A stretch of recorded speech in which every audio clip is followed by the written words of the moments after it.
Today's episode is brought to you by Altoids because, let's face it, navigating the dating world isn't easy, but with Altoids, your breath will be stronger than the urge to text you up at 1 a.m.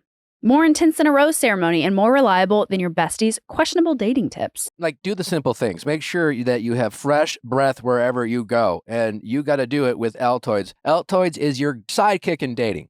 Do yourself a favor and make sure that you have fresh breath. There is no bigger turnoff than stale, stinky, rotten breath. It's also so easy because I feel like with gum, you always either, hey, I've like a wrapper you got to throw away, or you're like the gum gets nasty and you're like, where can I throw this gum away? With an Altoid, it's just so easy to throw in your bag, so easy to just dissolve in your mouth, chew it up, fresh breath immediately. Altoids is the strong, reliable, and intense boost of freshness that young professionals and single minglers need to be their authentic selves in daily life. When walking into a high-stakes moment, if you have Altoids, your breath is one less thing you have to think about.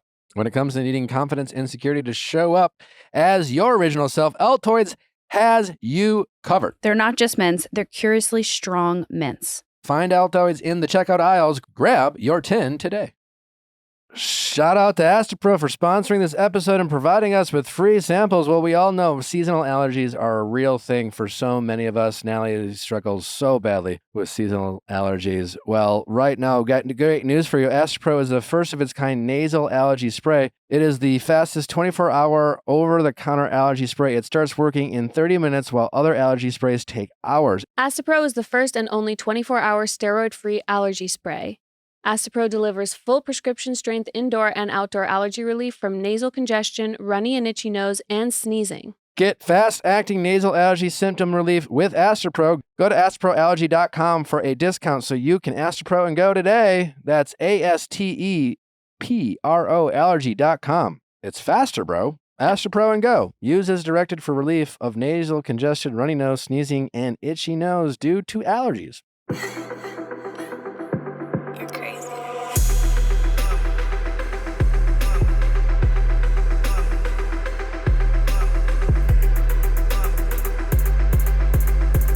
What's going on, everybody? Welcome back to another episode of the Viall Files, Ask Nick edition. I'm your host, Nick, joined by the household of Scooter and sweet boy Justin. What's new? What's cracking? What's going on? Just what else is new? Living life. Living life. Can we talk about the wedding present that's just sitting there? Oh, yeah. Ah, yes. I know what it is. We're very excited. What do you think it is? It's a Schmag toaster, I believe. I don't know. Is it not? No? Should we tell them?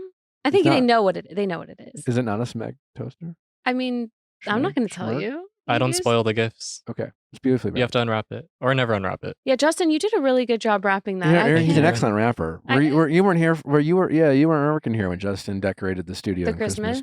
I missed that. No, but I saw it. I can't wrap a present to save my life. I can teach you. Yeah. Please. The secret to wrapping is always throw like a plant on it, and then it looks pretty. No, it looks stunning. It looks stunning. Yeah. I'm Like, gonna wait to open that with Natalie. Yeah, you should, of course. Yeah.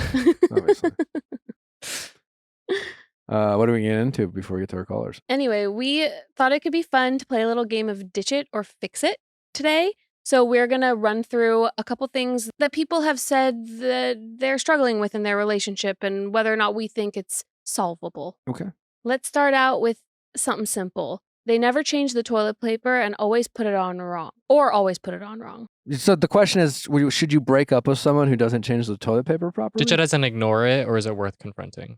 Like just making a comment. No, I don't know. I feel like if it keeps happening, like if it's something that you've discussed in the past and like it's still happening, I think that like that just shows a lack of respect. What about me continuing to leaving the cupboard doors open? Is that a lack of respect? I think that's Is that something that really bothers Natalie? Like, has she mentioned it to you multiple times? No, what really bothers Natalie, there's a variety of things I continue to do that bother Natalie. And that's why I ask, because it's like, there are certain things I've learned to accept that I have bad habits. You know what I'm saying? I've learned to accept that my brain works a certain way. I'm just not good at certain things. And I'm always willing to work on things. I am, but they will always be a struggle for me. And like the person, for example, who never changes the toilet paper, you start dating this person. You start living with them. You have them over for the weekends, long weekend. You notice that they don't change the toilet paper. Well, let's assume that like now you're 25 years old. Like, no, that's 25 years, And let's say it's only been 7 years since they've been out of the house. And maybe it's just been because mom used to do that before. That's a 7 years of behavior that you're just expecting them to flip a switch and start remembering. Maybe they can. And I just don't think it's always as easy as asking. I'm just like, there's just some things where I'm just always going to kind of be forgetful. Now I can be like, oh my God, the cupboard doors again. And I'll be like, oh babe, I'm going to work on it. And I can spend the next 3 days being like, you know what? I'm going to fucking do this, man. I'm going to commit to the bit. I'm going to do this. I'm going to close these cabinet doors. But because the way my brain works, it's just like, how much mental energy that takes me to make sure I fucking do that? Is it pathetic? Is it that I'm that inept when it closes the cupboard doors? Sure. But it requires a lot more energy for me than other people. And I guess what I'm saying is there's a certain amount of, and when I started dating a few months in, I kind of joked. I'm like, listen, there's some things you got to understand about me. This will always be, I can work on this till the cows come home. But if you want to be with me for the rest of our lives, this is something I'm going to struggle with. And I think when it comes to some of these pet peeves like that, there's things that we're just going to have to accept about our partners because like, are you really going to break up with them because of the toilet paper? What I'm saying is I don't think it's disrespectful. I think you might be dealing with someone who like, it's just like, they're not good at things that you are. They don't prioritize things that you do. And that's part of figuring, when you start dating someone, these little kind of pet peeves, the things that you take for granted that they don't do or vice versa, you kind of have to learn how to accept that about someone. And yeah, that's not to say you can't ask them to work on things or try things, but yeah, it might, I'm never. I agree, yeah. I'm never going to close cabinet doors with 100% consistency. It's about like your reaction to the question, right? So like I will always apologize. I'll always say I'm working on it. Exactly. I'll always try harder. Because I don't expect Natalie to just put up with it, but I need her to accept that this is partly who I am. How you operate. But I think that your reaction to it is so important. That's the make or break, because you saying, I'm so sorry, this is something I'm working on, you're so right, is going to prevent her from like ultimately resenting you for never doing it. And that's important. Yeah, but there gets to a point where, I might say that the first time, but when you're in a relationship, and I think this is maybe just a metaphor for relationships in general, if you're the person, and if what I said to you kind of rings true about your relationship for something else, you've had some version of this conversation with your partner, just close it on your own. Because if you've been dating them for a long period of time, they don't need to fucking hear you every fucking time they fucked up. It might just be easier for you to, let's say, shut the cabinet door. Yeah. Rather than being like, oh, fucking again, you did it, like...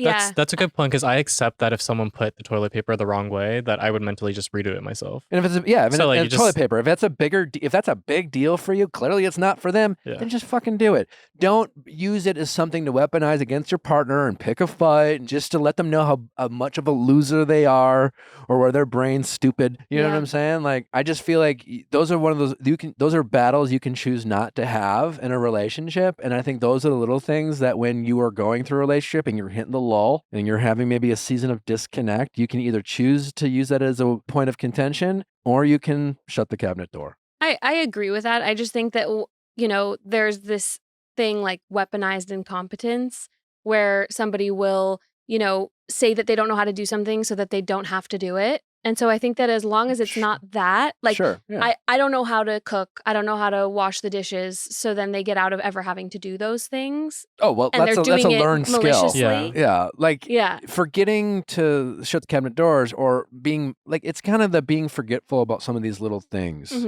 That's different than, like, being unwilling to do a chore. Exactly. Like, being I'm unwilling to participate in this relationship. Like, I'm not willing to participate in the broom aspect of our relationship, things that just need to get done because, quote unquote, you don't know how to do it. Yeah, that's not the same as being like, hey, I have some bad habits that might pop up when I'm doing the things that we need to do as a couple. Yeah. I have a good one, because this isn't like a habit. It might be more of an etiquette. Talking through TV shows and movies. Because that's more of like is that an etiquette thing, or is that like, that's just who they are? You just got to be on the same page. You're either a couple who does or you're a couple who doesn't. You can't be one or the other. So you would have to ditch it if one's one way and one's the other? You're getting on the same page. Or get on the same page. Yeah, you gotta get on the same page. That's something that you'd have to learn quicker than closing the cabinet doors. That's not even something, you can work. That's not the same, I don't think. Maybe, I don't. It's harder for me to answer that question because as people who watch television to recap and talk about and dissect it, like, Well, I now have a habit of like, I now have a habit of talking about it while watching it. But Yeah. even then, sometimes I'm talking a little too much, and then but I recognize that. Like never before I did this was I talking through movies or TV shows. Right. That's just generally obnoxious. Like. And if Natalie said, "Wait, Nick, I want to watch this," you would. But even now, when Natalie's just like, "Well, can we?" I can't hear the show because you're talking. So like, and then I'll be like, "Yeah, you're right. Yeah, like let's. I'll write it down or something like that." Yeah. What about snoring? Because I can imagine Leia's waking up in the middle of the night shaking her partner. Stop snoring. That's just a red flag in terms of like that's a health red flag. Like go in and deal with it. Sleep apnea potentially. Yeah. True. Yeah. We actually fixed the problem. Just switched pillows and it. Oh, he did snore? He used to snore and then we switched his pillow and he hasn't snored since. Yeah, there's like a million things you can look into if someone is snoring. So maybe it's not ditch it or fix it, but it's talk it or embrace it. Yeah. There you go. Yeah. Here's one. They stopped taking care of their physical appearance. And we got into this a bit a few episodes ago. Yeah, it's tough. Effort matters, Yeah. Yeah, effort matters. Yeah. I mean, this one ties right into lack of ambition in general or like in their career. And ditch. I say ditch it. I'm ditch sorry. it? Ditch it. We're ditching. Yeah. I mean, again, it's depending on what we're talking about, Mm-hmm. What if they're just if you're in a married rut? couple, like for you and Danny, for example, Mm-hmm. you're pregnant. You've been married for a long time. Either of you might have I don't know, Danny might be going through something at work. I don't know. He's not his best self, and maybe he's not the most motivated man that you recognized from 3 years ago.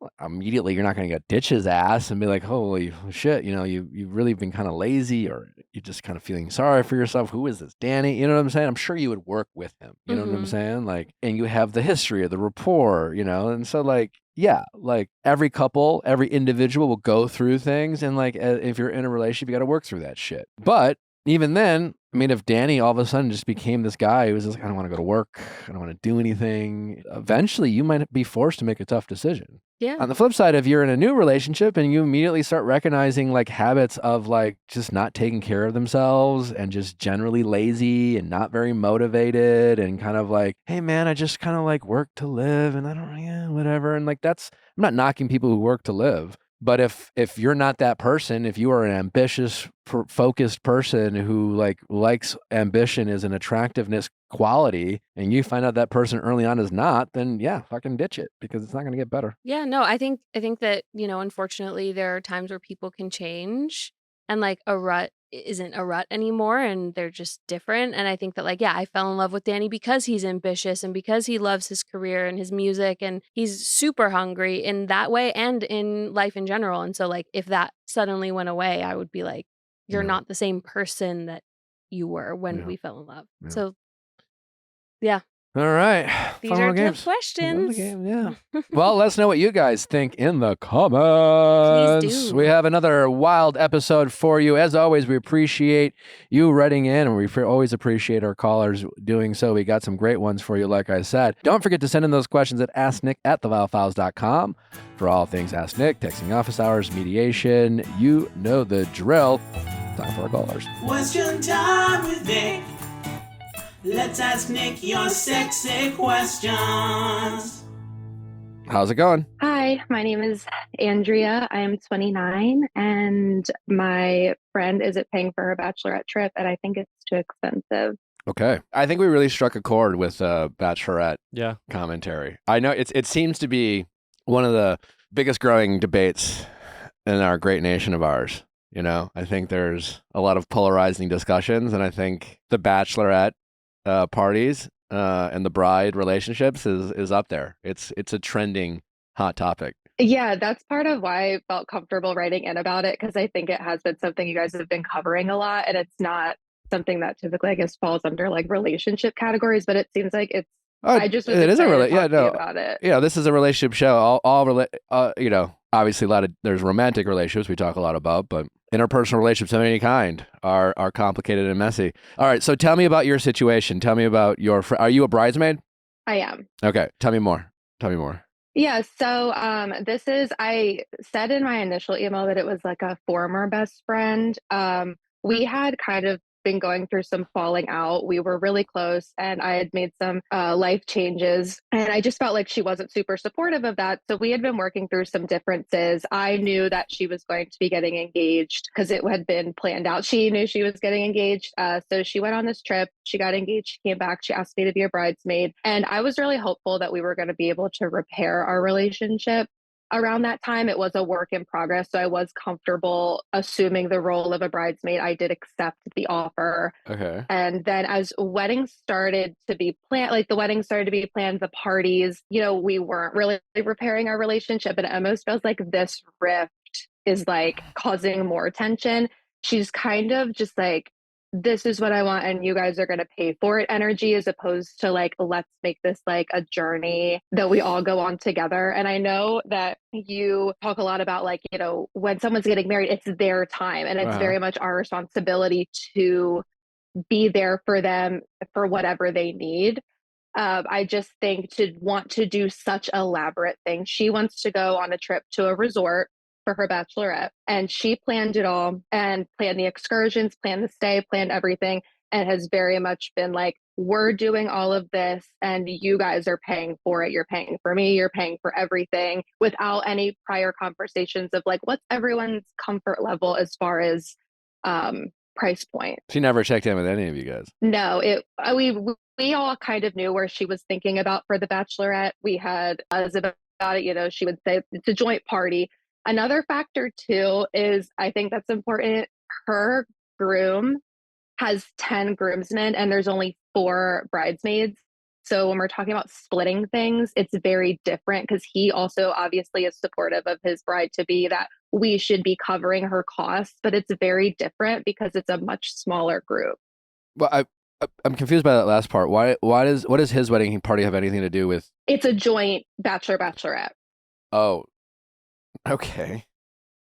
So the couple planned a joint bachelor-bachelorette party, which included all of his 10 groomsmen, her 4 bridesmaids, and then they planned a trip and then told you about the trip and said, here's the bill. Essentially, the way it had kind of played out was the maid of honor had set an Airbnb that the bride had picked. And I've never been a bridesmaid to this extent. I'd been a bridesmaid in a much smaller wedding where we didn't do all these like activities. So I didn't really know what to expect. So I had been confiding in friends, like, is this like an average amount for a stay like this? And I had gotten mixed feedback, but I was comfortable with the amount for the stay as far as where we were staying Airbnb wise. Now, it was not mentioned when we were given that price that it was covering the bride's cost. Again, I personally was comfortable with the price, but that wasn't told. Then well, that isn't that good news, because you already knew the price. Yes. So it's like, hey, this includes the bride. Well, so you're like, oh, so like it didn't cost you more money. No, it didn't, and that was fine. But then things kind of took it to the next level. I started hearing like in the streets, she's talking about how she's so excited for the bachelorette party and how she's going to get to do all these extravagant things because it's on her bridal party's dime. Well, who'd you hear that from? I started hearing that she was from just like other people in like our social group would be like, oh, Brittany's super excited. I didn't realize you guys were doing such an elaborate trip. And then I was caught off guard. Like, well, I wasn't told that we were doing that. So I immediately reached out to the maid of honor and said, hey, I think like we all need to sit down and have a conversation about budget, because it doesn't really feel like everybody's on the same page. Okay, yeah, that makes sense. I'm glad you did that, because that was my next question. Yeah, so at what point are we reaching out to someone as opposed to gossiping? Yeah. So you reached out.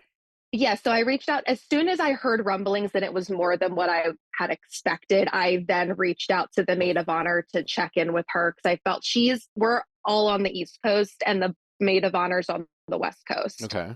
So we had a FaceTime call to talk face to face. I said, hey, I just want to check in. I feel like we haven't really been communicating a lot about what we're doing for this bachelorette. I know the Airbnb is squared away. That's great. But I'm hearing about all these excursions and all these flights, and I just want to check in. And she essentially confirmed that we were doing all of those things and that we were covering all of those costs. She had not really shed light on that to the group, because I think she feels a little nervous about telling everybody like, hey, we are going to have this financial obligation because this is what the bride wants.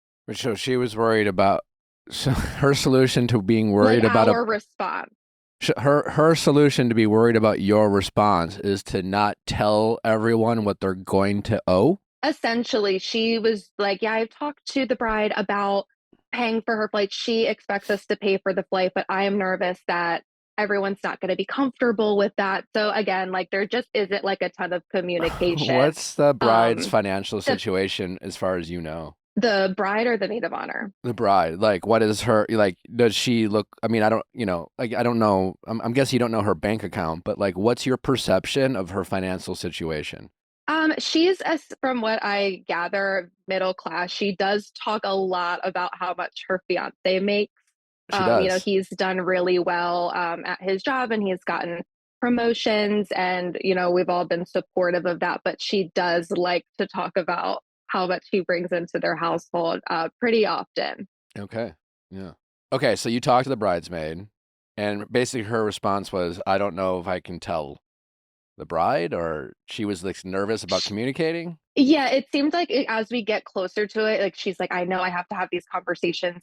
She kind of feels like between a rock and a hard place in the sense of like like all of us wants to give the bride what she wants, but she's nervous. I mean, sure, as long as it's a reasonable request. It's like, holy shit. I mean, these are just your words. I'm not saying you're not painting an accurate picture, but the picture you are painting is that we have this, like, everyone, including myself and anyone listening now to this episode, is like, this fucking bitch is just like, the idea like that it's your wedding, and I'm talking about the bride, where it's just like a wedding or a bachelorette trip is not some sort of like, I get to get everything I want and everyone gets to pay for it. And, that's not how it should work. And with no consideration to how much money anyone might make. I mean, that you're painting this very self-centered picture of the bride. Is that your read about her? I don't want to say that that's like what I think of her in regards to this specific situation. I do feel that way.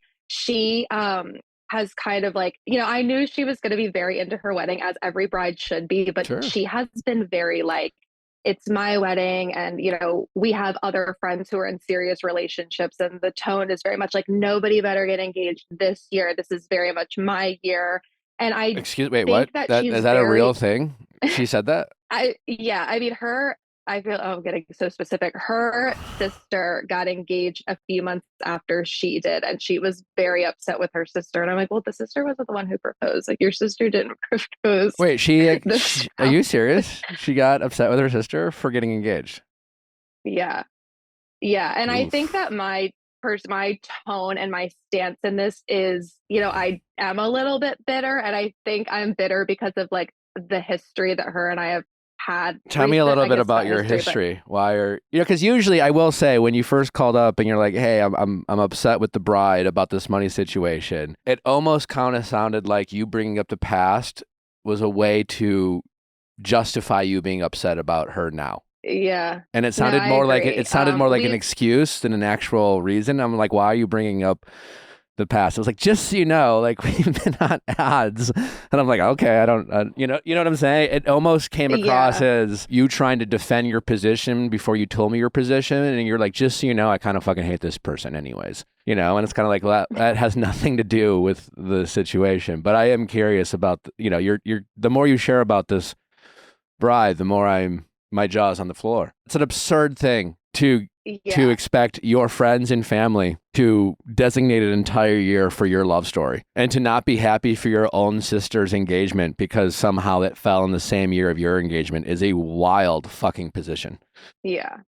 I mean, when it came down to like the bachelorette trip of it all, when I was talking with the maid of honor, she's like asking me if this is normal. Is this normal? I said, listen, I think if these were her expectations, because I know every bride is different. I actually just listened to the Ask Nick episode that was just put out, and there was, what like expectations are as bridesmaids. Like you had mentioned that Natalie has maybe less expectations because of your guys' situation and with River versus maybe somebody else who requires more. And I had said, like, if this is her expectation, I just think that there should have been a conversation of what was budget friendly for everybody. Sure. If you're the bride, that wants everyone to treat you and you want this trip where your bridesmaids treat you, I can understand if that's what your expectation is, but you have to be considerate of other people's budgets. And that was where my stance was. But in regards to our history, we were very close. We, about 2 years ago, we had really established a strong friendship. I was getting out of a 10-year relationship, getting back on my own 2 feet, and her partner were really, really significant in like helping me get back on my feet. And I really appreciated them. I wasn't in a great place. I'm kind of like dating red flags, getting back out there. And I really relied on them for support. Now, when I started to kind of get back on my feet and, get really healthy, I got really in shape and I decided to live like a sober lifestyle. I wasn't drinking anymore. She was not supportive of those things. And that kind of created a rift. It was like she didn't like seeing these changes in me. And it hurt me because I would say, like, I'm really happy and I want you to be like happy for me and support me in these decisions. And it felt like indirectly she would say things that would, like, it would be like backhanded compliments. Like what? I mean, so like specifically you working out and you getting sober, those two things she had a problem with? I wouldn't say she directly had a problem with them. I was definitely exuding some confidence and feeling good about myself. And she would make comments about maybe like my body or the way that I looked in different things. And obviously like I attributed that to like an insecurity that she has. We talked about bridesmaid dresses and, it's a trend right now to have various styles of bridesmaid dresses. And I had said to her, I said, you have a really great group of girls. And this was before she had formally asked the bridesmaids, but I already kind of knew who was going to be in the group. I said, I think you have a really good group. You could do the same style of dress if you wanted. And she would say, yeah, everyone's like really in shape and really toned and has nice, has a nice butt and you're just tall and skinny. And it was Jesus Christ. It was really hurtful. And, I talked to other friends of mine. They're like, why are you maintaining this friendship? And truthfully, it felt like I was ready to maybe put the boundary up and walk away. And the obstacle at this point feels very much like I have this obligation. What did you say to that comment though? Like, did you say, well, that's hurtful for you to say. Can you how hard I've been working on, whatever. My body or the gym. I had said something similar to that I was actually feeling really confident. And then she has been on her own journey as well. And I've been supportive of that. She had said something, well, when I'm around you, I feel like I can't, like I have to, if I know we're hanging out, I have to like eat salads for a week. And I said to her, I said, well, that I'm like very like you should never feel that way about our friendship, like you shouldn't have to feel that way. And have you ever asked her to change her diet when she's around you?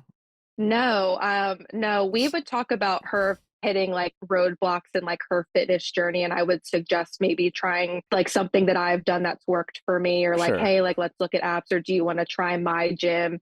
Just suggestions. But I think that she looks great. So I don't necessarily have feedback that like she needs to be making a change. It's just if she expressed an insecurity, I'd be like, well, why don't we try this? Sure. Kind of thing. But no, I've never, because in my opinion, if I just saw her down the street, I would think that she was like an in shape, good looking girl. Gotcha. All right. So back to the wedding. Yeah, it just sounds like a lot of projecting here on her part. I don't know. I feel like well, since I've wrote in, I've kind of come up with a solution that I feel like will work for me. So I'd love to hear how you feel about it. Sure. So when we booked the Airbnb, we paid a deposit and then we were going to have to pay the remaining amount over a course of time. And my biggest obstacle was like, I'm very nervous to have the conversation that like, I don't want to go. And me not wanting to go is strictly like, obviously I have the feelings that I have, but when it comes to the trip, it is a big financial obligation. I have a younger sibling that I have custody of that I am financially responsible for. Okay. And I have a lot of responsibility there. So this trip is just like, I'm losing sleep at night. So my solution was that I would pay the remaining balance on the Airbnb so I don't put anyone out any money, and just tell her that, like, obviously explain to her that I can't go and that it's just too stressful for me, that I don't want that stressful energy coming into her wedding or her bachelorette party, and just paying the balance and just saying that I'm not going to go, because then I'm not putting anyone out any money. But then I'm also saving myself the ton of money that I would have to spend to actually go on the trip. Like the plane ticket and things like that. The plane ticket, the excursions. There's a list of excursions she had sent out, and they're like of them each. Have you talked to the other 3 bridesmaids? Just yesterday, one of the bridesmaids reached out to me. However, she is someone who's not going on the trip. She had expressed that she could not so now swing it financially. Now she's down to 2? Well, so she wasn't in the original count of the 4. Gotcha. But either way, there's 5 of us, but then, yeah. So now she's down to 3, potentially. Yeah, if I don't go, then yeah. She's down to 3, okay. And these excursions, are they set in stone? Has anyone communicated? No. Does the bride have any idea about what's going on? So the girl I spoke to yesterday said that when she told her she wasn't going, and her and I were talking about something separate, and she asked me if I was excited for Puerto Rico, or the trip. It's in Puerto Rico. And I was like, yeah, I'm excited, but to be honest with you, I'm a little stressed about it financially. And she said that she had spoken to her, and when she spoke to her, she said, listen, it's a lot to ask a group of people to do all of these things within a short period of time, to get engaged, to have a bachelorette, and to get married all within a year. It is a lot, and that's part of why she can't go. So she did express that she thought it was too much. Now, when she was talking to me, she was being a little loose-lipped. I don't know that she said those things to her the way she said them to me. And I don't really know this girl that well, so I kept it very like, yeah, I don't know what I'm going to do. I'm still thinking about it, like kind of just left it up in the air. But what was what did she say the bride's feedback was? She didn't really say. She just said to me, if you do decide not to go and she's not receptive of that, that's her problem. I said, listen, like, I don't expect her to call me a hero by saying, hey, I don't think I can swing this trip. I expect her to be a little bit upset, but I'm hopeful that like she understands where the reasoning is. And I mean, as far as like the grand budgeting she's budgeting her friends out of her own bachelorette trip. It's yeah. It's like, how much do you want to go jet skiing? You by yourself? Yay! It's like her bachelorette trip is turning into like she's gonna go ziplining by herself for free on her bachelorette's dime, who can't afford it to go themselves. But as long as she can go with her fiance and his boys. Yeah.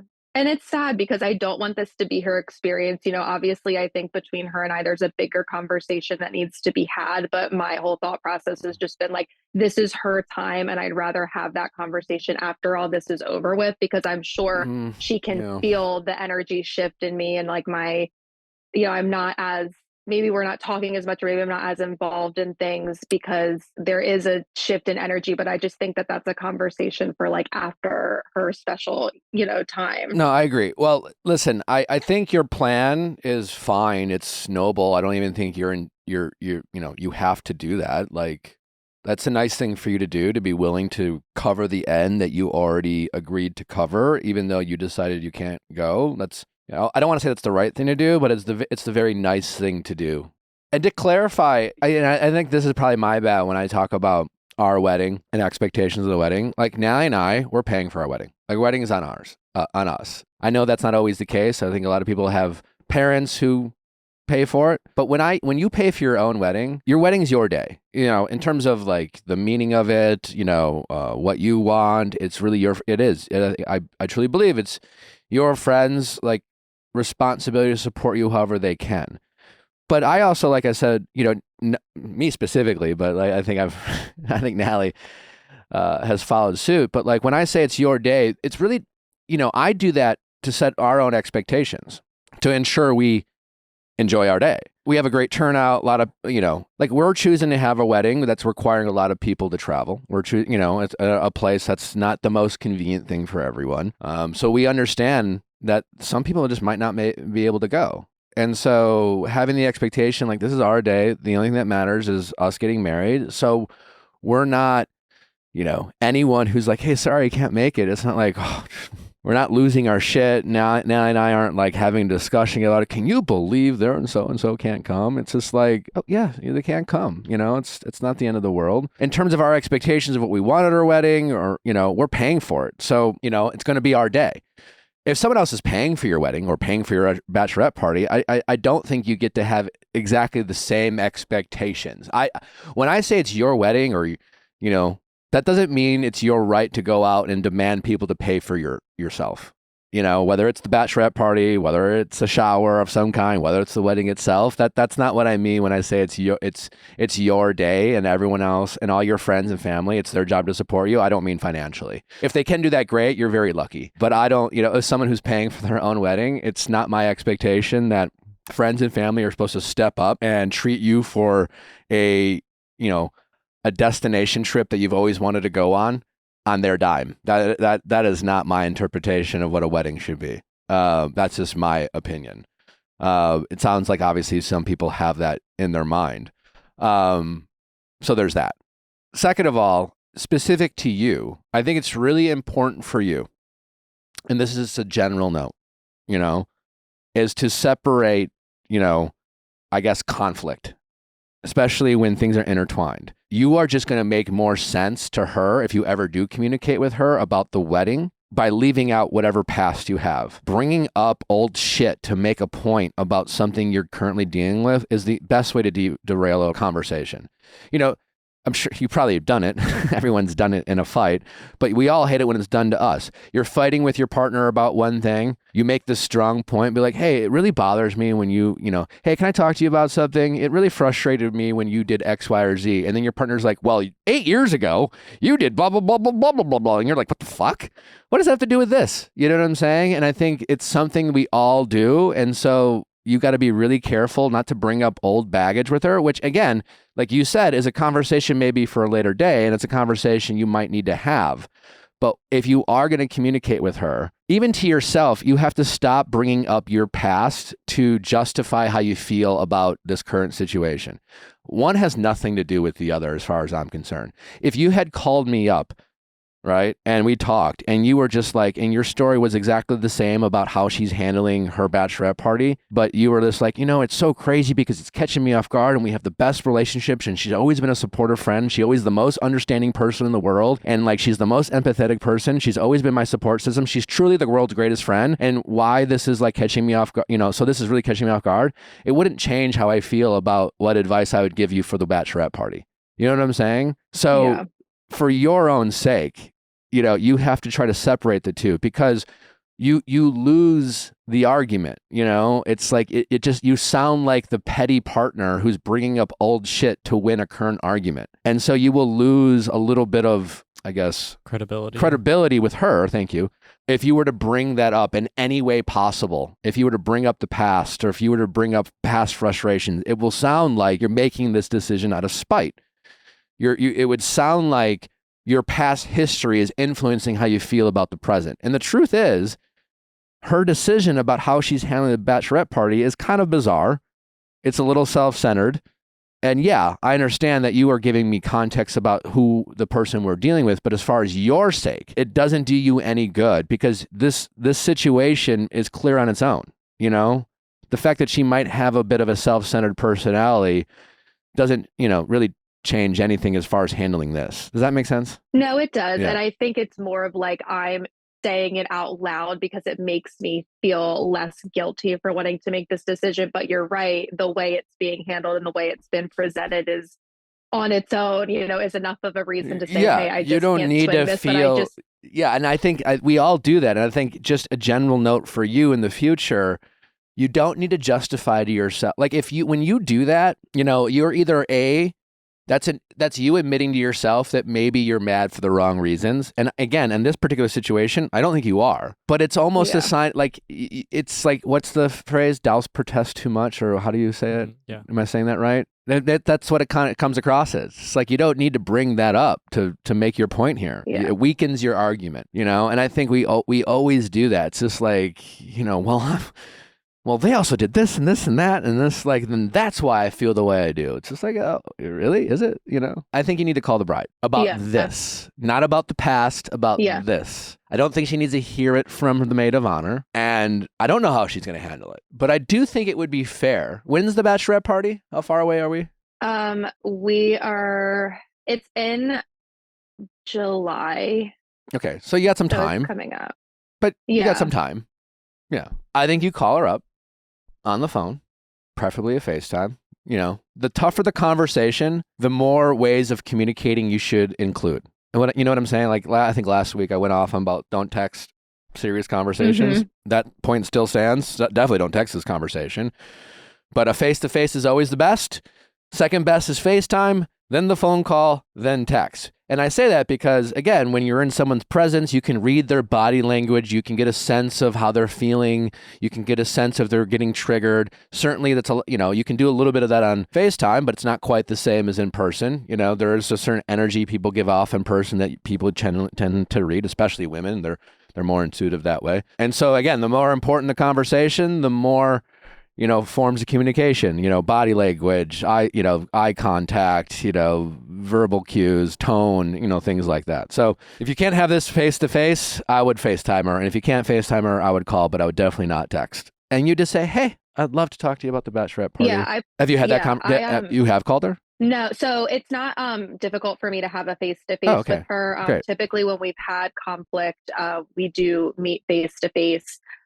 She obviously lives with her partner, so I would typically ask to meet her out somewhere just because obviously it ends up he's very outspoken and I really like him. I think he's great, but he will very much like interject and then it feels like, I can't really speak my piece.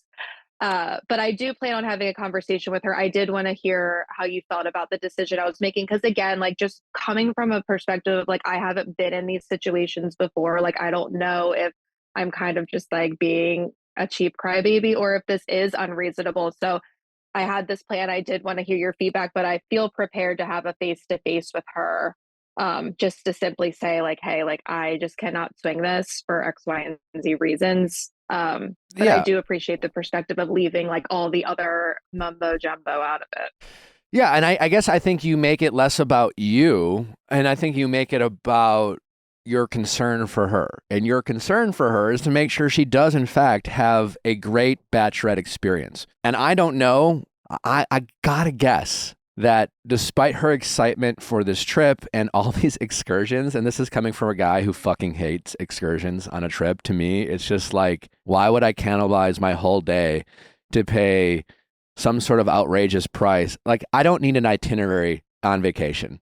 To me, that's not fun. And excursions are always like, wake up at 5 a.m. and get in a van, drive into the fucking jungle. And then like, I don't know. That's just me. I could go on, but like, whatever. But I got to assume, even for the person who loves a good excursion, that doing it by themselves isn't that fun. And I don't know what's going to make the best bachelorette party for her, but I got to assume is celebrating it with the people she thinks she's closest with, to me, would be the best possible experience. So you sit her down and say, hey, listen, obviously, like, I hope you know that I really want you to have an amazing wedding, obviously. And I want you to have a great bachelorette party. But like, my financial situation. I mean, supporting another human, your sibling, that's a huge, obviously, expense. But like, it's not also just coming from you. And it's a fine line between speaking for yourself and speaking for a group. But you're just like, hey, listen, I want you to have it. But I think there's a lot of concerns. And I am just speaking for myself about like people's ability to afford this. And right now, obviously I'm committed to supporting what I've agreed to support. But like, if you want to do all those things, which I don't want to get in the way of, I really can't afford it. And I am concerned about other people. And like, I want to be there. I really want to be there. So you got to act like you want to be there. And that's the big thing. It's like, are you prepared to still go if she is willing to back down on some of these other expenses? Because your argument would be a lot stronger if it's just like, listen, I really want to go. It sounds like a lot of fun. I've been really excited to go, but like these expenses are adding up and I can't cover it. And I'm a little concerned about other people not covering it. Becky, I always say Becky when I make up a name, but like Becky already, she can't make it. And like, now it's just like, I want, don't you want your girls with you? Cause you're kind of you're budgeting your friends out of your own bachelorette party. And like, I don't know who we're dealing with. I don't know if we're dealing with someone who's kind of like a 5-year-old who's going to stomp her feet and like throw a fit and act like this is my party and why am I not getting my way? But like, that's a very reasonable thing to say. Where is it written that your bachelorette, that their wedding party is supposed to pay for any trip that you want? Like if she decided she wanted to go to Paris, France, you know, and have a first class ticket because she's the, you know, is that a thing? I don't know. I don't think it is. When did that become a thing? Yeah, I think every like bride has different expectations. I have a friend of mine who went through all of this recently, and she kind of had that like, you know, plastered all over social media picture perfect bride experience. And I had asked her, you know, did your group pay for these trips? And she said that they were trips that she wanted to go on, that she paid her own way and opened the door to anybody who could come that could afford it. Yeah, I mean, listen, I don't think there's a standard rule. I've been on bachelorette parties. I went on one bachelorette party with a friend and, you know, he had all his buddies. It wasn't just his wedding party. It was like him and like 25 dudes. And yeah, we all paid for a house in Cabo. We paid for the excursions. I think the groom paid for his own plane ticket. And I think we covered the house and I think we covered the activities. But there was also 20 of us. And so it was like it was like $250 a guy, you know, to some, you know, and I'm not here to say what's a lot of money to everyone, but I think it's a case by case basis. I don't think the golden rule is that the bride or groom it's all of a sudden like you win on The Price is Right and you get to pick whatever trip you want to go on and you get to do whatever you want. And everyone just like, you know, as if it's like your kid's college fund. Like I've been planning for this for 18 years for my kid to go to Harvard. I'm prepared. It's like, well, if you're friends with this person, you've been planning on this bill showing up at your door because Becky wants to have the greatest bachelorette party of all time. You're like, all right, well, you know, this is the cost of being her friend. Like, I don't think that's how it works.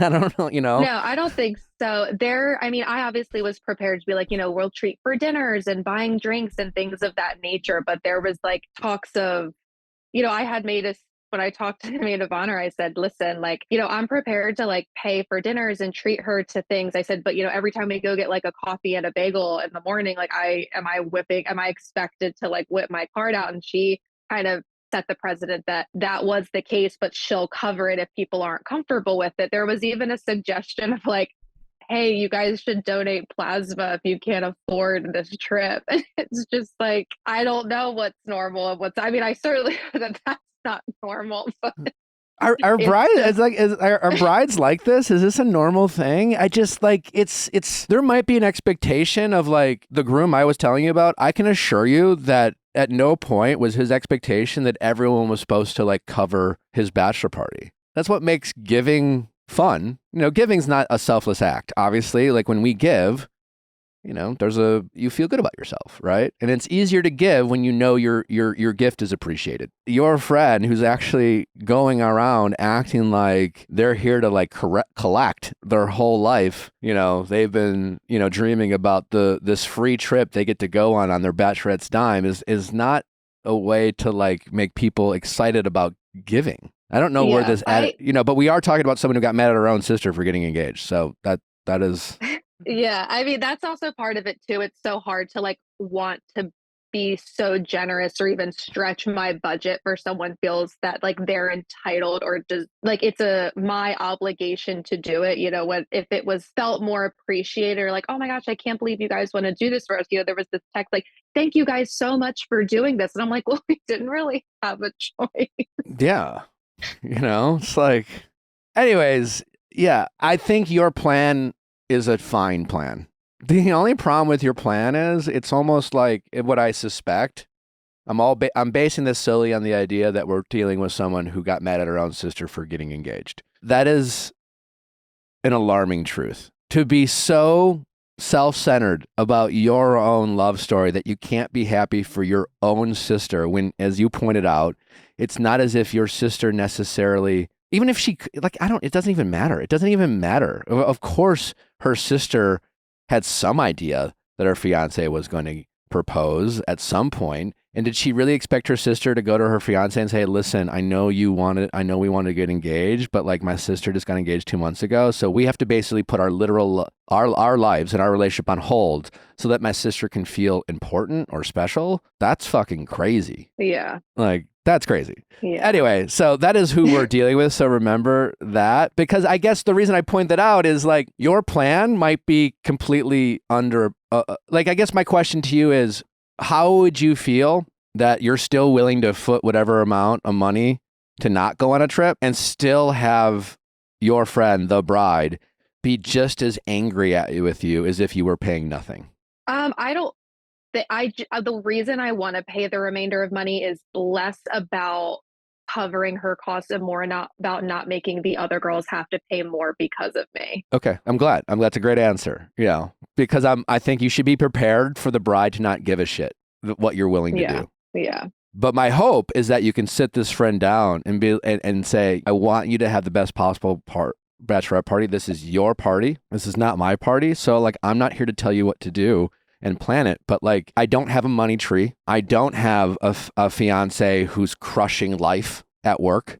What I do have is a sibling I have to financially take care of. That being said, I do work, I do have money, and I want to be a part of it, but I'm being budgeted out of your bachelorette party. It's not a matter of want, it's a matter of can, and I can't afford this.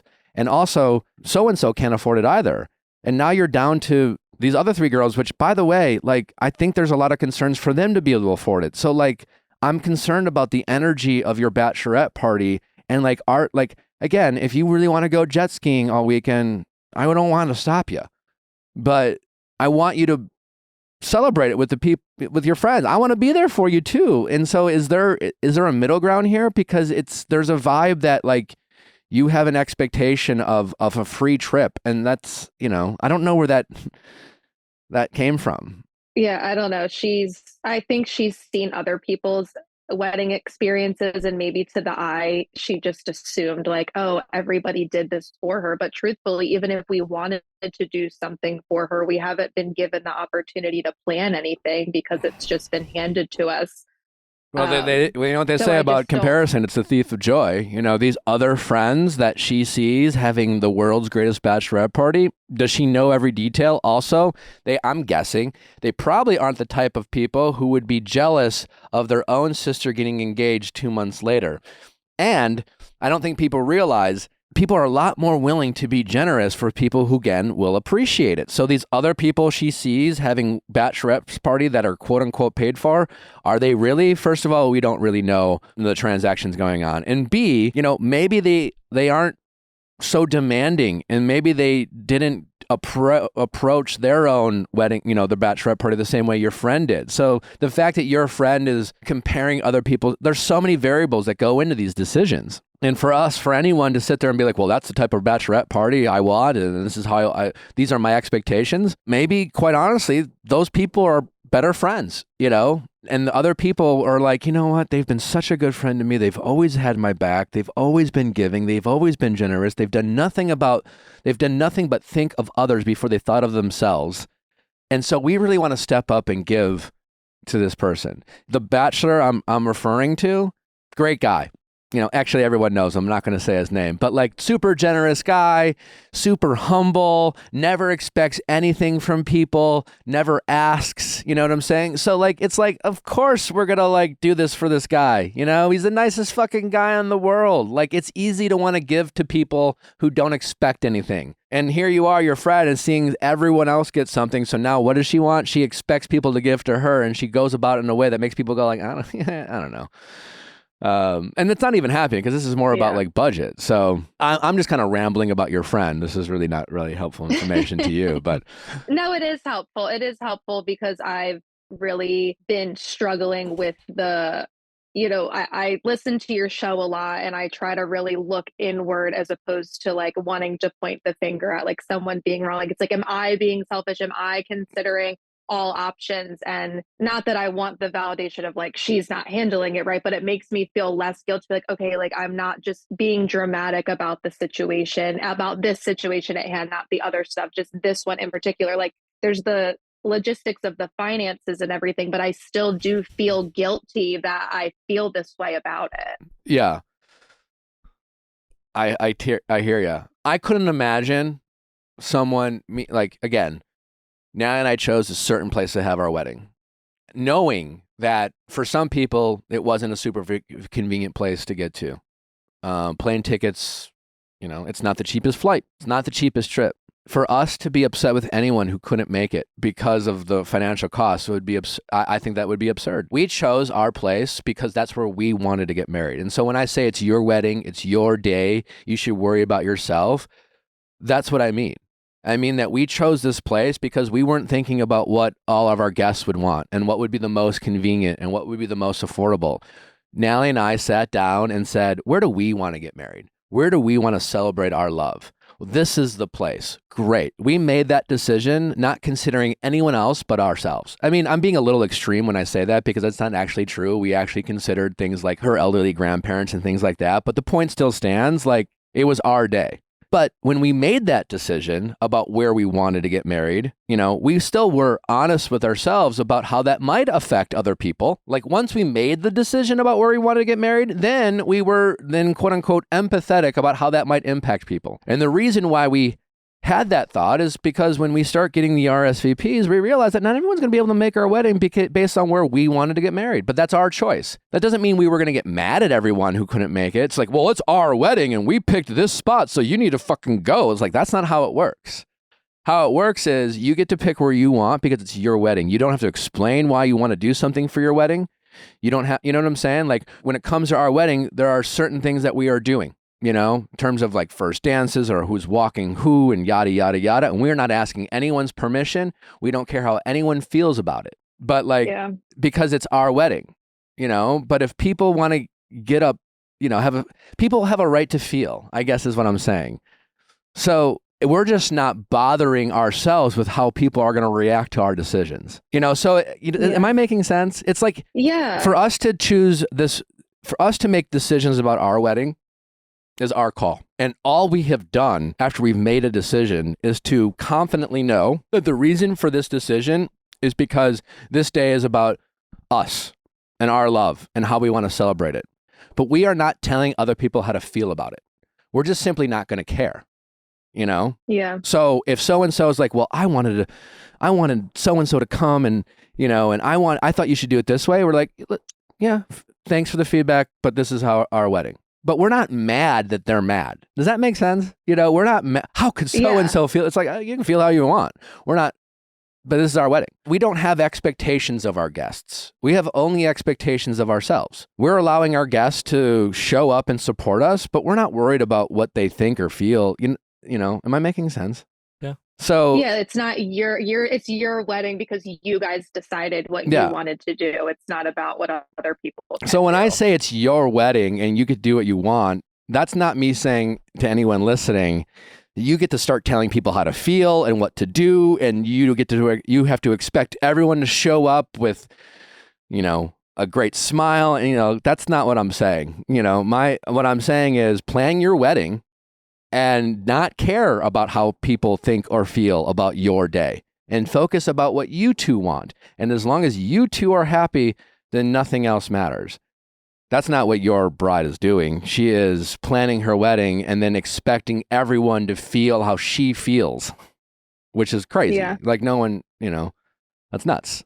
Yeah. But my point still stands. I think the best way to handle this is to sit her down and make it about her day. Don't make it about, I wouldn't lead with, listen, I can't afford your wedding. Because then you're making it about you. As much as you can be like, well, I want you to have the best bachelorette possible, but it's becoming harder and harder I'm worried that it's not going to happen because some people can't afford this.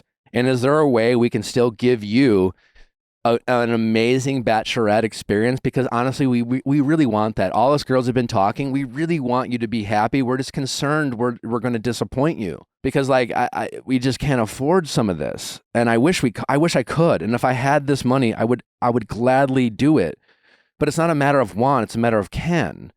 So is there a middle ground here? Because I really want you to have an amazing time. I think that's how you position it. Yeah. You're positioning it about wanting her to have a great time. And you're worried that you're worried that you and the other girls aren't going to be able to do it. And you just say right now, The only option I have right now is to pay for what I agreed to pay and then not come because I can't afford this other stuff. And I don't want to tell you no, Yeah. So is there a middle ground? And you just kind of ask. That's the best approach. I don't know if it's going to land and she still might get pissed, but that is definitely the best approach. Yeah, I want to approach it like the best way possible, and I want her to feel thought of and considered. I just want to have this conversation and almost like get it over because it is such a weight. So I'm happy to hear your. You just don't want to show up and be like, "Hey, you're asking too much. We can't afford this." Like that's not how you want to, do it. You empathize. I get it. I know when I find what you have, I have a lot of hopes and dreams from a bachelorette party too. So I totally get where you're coming from. I'm just concerned we're not going to be able to give you what you want. And then I'm concerned about not meeting your expectations because I really want you to have a great time. But like, I can't cover this. I just can't. I have bills and blah, blah, blah, blah, blah. Like I can't go in debt for your wedding. Yeah. And we already know so-and-so's not coming because she can't afford it. So like, is there a middle ground other than you finding richer friends? Yeah. And it's like, so you ask her, that's what I'm saying. You empower her to make her a decision. Mm-hmm. And that's, you may, so don't tell her what the solution is. Ask her, well, what do you think the solution is? Because here you present the problem and then you ask her to offer the solution, and that will make her feel empowered, and it'll make her feel like it's her decision. It'll make her feel like she's still in control, potentially.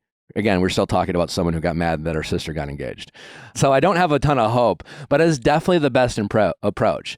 Because you're giving her a chance to still make a decision about what she wants for her bachelorette party. You're giving her an opportunity, though, to empathize with her friends along the way. And we'll see if she takes the bait. Yeah, for sure. All right. Well, thank you so much. All right. Well, please keep us posted on how this how this goes down. I certainly will. I get it. Does she want to go jet skiing by herself? It's like that's what it's coming down to. She already has a smaller bachelorette party than her husband, and 2 of the 5 people already can't come, and then the other 3 who can come are super pissed that they're going to be out of pocket because when you don't pay for the jet skiing, that jet skiing cost is going up for the other 3. Yeah. So. I've thought about that too, but again, like this is something that maybe she can adjust her expectations. Or Mr. Rich or Mr. Financially Successful boyfriend can fit the fucking bill. Yeah. If he wanted his bride to have such a happy experience, I tell you what, if Nally wanted to go, I keep saying jet skiing, zip lining and whatever. I don't know what the fuck you do. It's like cave hiking or something. Sure. All right. Well, if she really wanted to do that, I would be like, well, babe, if it's that important for you, I got it. Like, I'm in a position to do that. I don't know what this guy is, if he's as successful as she claims to be, but if he is, then he should be fitting the bill. So, like, sometimes we can't afford things. It is a part of life. Yeah, I also think the mindset should be like, I want to do this because it's my time, and anybody who can do it is welcome to come. But if I can't do it on my own, then I'm not going to expect other people to do it. Exactly. Keep us posted. I want to hear about what how this friend handles it. Yeah, how the convo goes. All right. Well, thanks for the call. Yeah, thank you so much. All right. Talk to you later. Bye. Bye-bye. This episode is brought to you by BetterHelp. Listen, therapy, it's important. What more can I say? It has helped so many people work through their issues that they're having. And the biggest challenge I find with therapy is getting started. And that's where BetterHelp really comes in, because they have made getting into therapy easier than ever before. They make it convenient, they make it affordable, and they help ensure that you can actually find a therapist that you connect with, because a lot of times that's hard to do. Like not every therapist is made for you. You're not going to connect with every person. And everyone who's a therapist is like, you know what, I want to tell this person my deepest, darkest secrets. That's just not how it works. You sometimes need to shop around for therapists, and BetterHelp, they make it super easy to do that. It's super convenient. It's more affordable than in-person therapy. You can do it from a tablet, a phone, your computer, your desktop. You can even do it without even showing your face. And whatever your issues are, whether it's money problems, relationship problems, or just general anxiety that you're dealing with, it's always great to have a mental health professional to check in with. It just kind of reset your batteries. Can't say enough of great things about how many people BetterHelp has helped get into therapy and start their therapy journey. And I am so glad that we are a partner of BetterHelp for doing so. And so if this is resonating with you, if you've ever just thought about it, if you've always been that person, it's like, oh, I've been meaning to do it. I've been meaning to jump in. Why not try now? Just go to BetterHelp.com, fill out a quick quiz, what you're looking for, what type of therapist do you have in mind? You could be talking to a mental health professional in 24 hours. Give it a shot. There's no downside to trying it. And I truly believe that sometimes you just need to reset and get things off your chest. If you're feeling stuck, if you find yourself in a rut, if you've been dating someone who's just been hounding you about therapy, now's your chance to make a move. Get it off your chest with BetterHelp. Visit BetterHelp.com/VIALL today to get 10% off your first month. That's BetterHelp, HELP.com/VIALL. BetterHelp.com/VIALL. Article. If you are looking to upgrade your furniture situation today, you look no further than Article. Doesn't matter if it's bedroom, indoor, outdoor, Article has you covered. Their curated assortment of mid-century modern, coastal, industrial, Scandi, and boho designs make furniture shopping simple. Article's team of designers are all about finding the perfect balance between style, quality, and price. They're dedicated to thoughtful craftsmanship that stands the test of time and looks good doing it. Article offers fast, affordable shipping across the U.S. and Canada, plus they won't leave you waiting around. You pick the delivery time, and they'll send you updates every step of the way. The shopping experience is second to none. We got some wonderful outdoor furniture pieces at our house. We've had Article couches before. They have great quality furniture. It really is great furniture at an even better price point, and their selection is outstanding. If you're looking for anything in that mid-century, coastal, industrial, Scandi, or boho designs, you got to check out Article. They make and if you happen to get a piece that you don't love and you want to exchange it, no problem, no hassle, super easy to do, and it's way affordable because they don't have any of those showrooms or things like that you go to and they tell you can't buy it today. That's super annoying. Now with Article, just go online, pick out your pieces, they'll deliver it right to your door. Their team is so great to work with. Article is offering our listeners $50 off your first purchase of $100 or more. To claim, visit article.com/VIALL, and the discount will be automatically applied at checkout. That's article.com/VIALL for $50 off your first purchase of $100 or more. How's it going? Good. What's your name? My name is Trixie. How can we help, Trixie? My husband wants me to work a miserable job.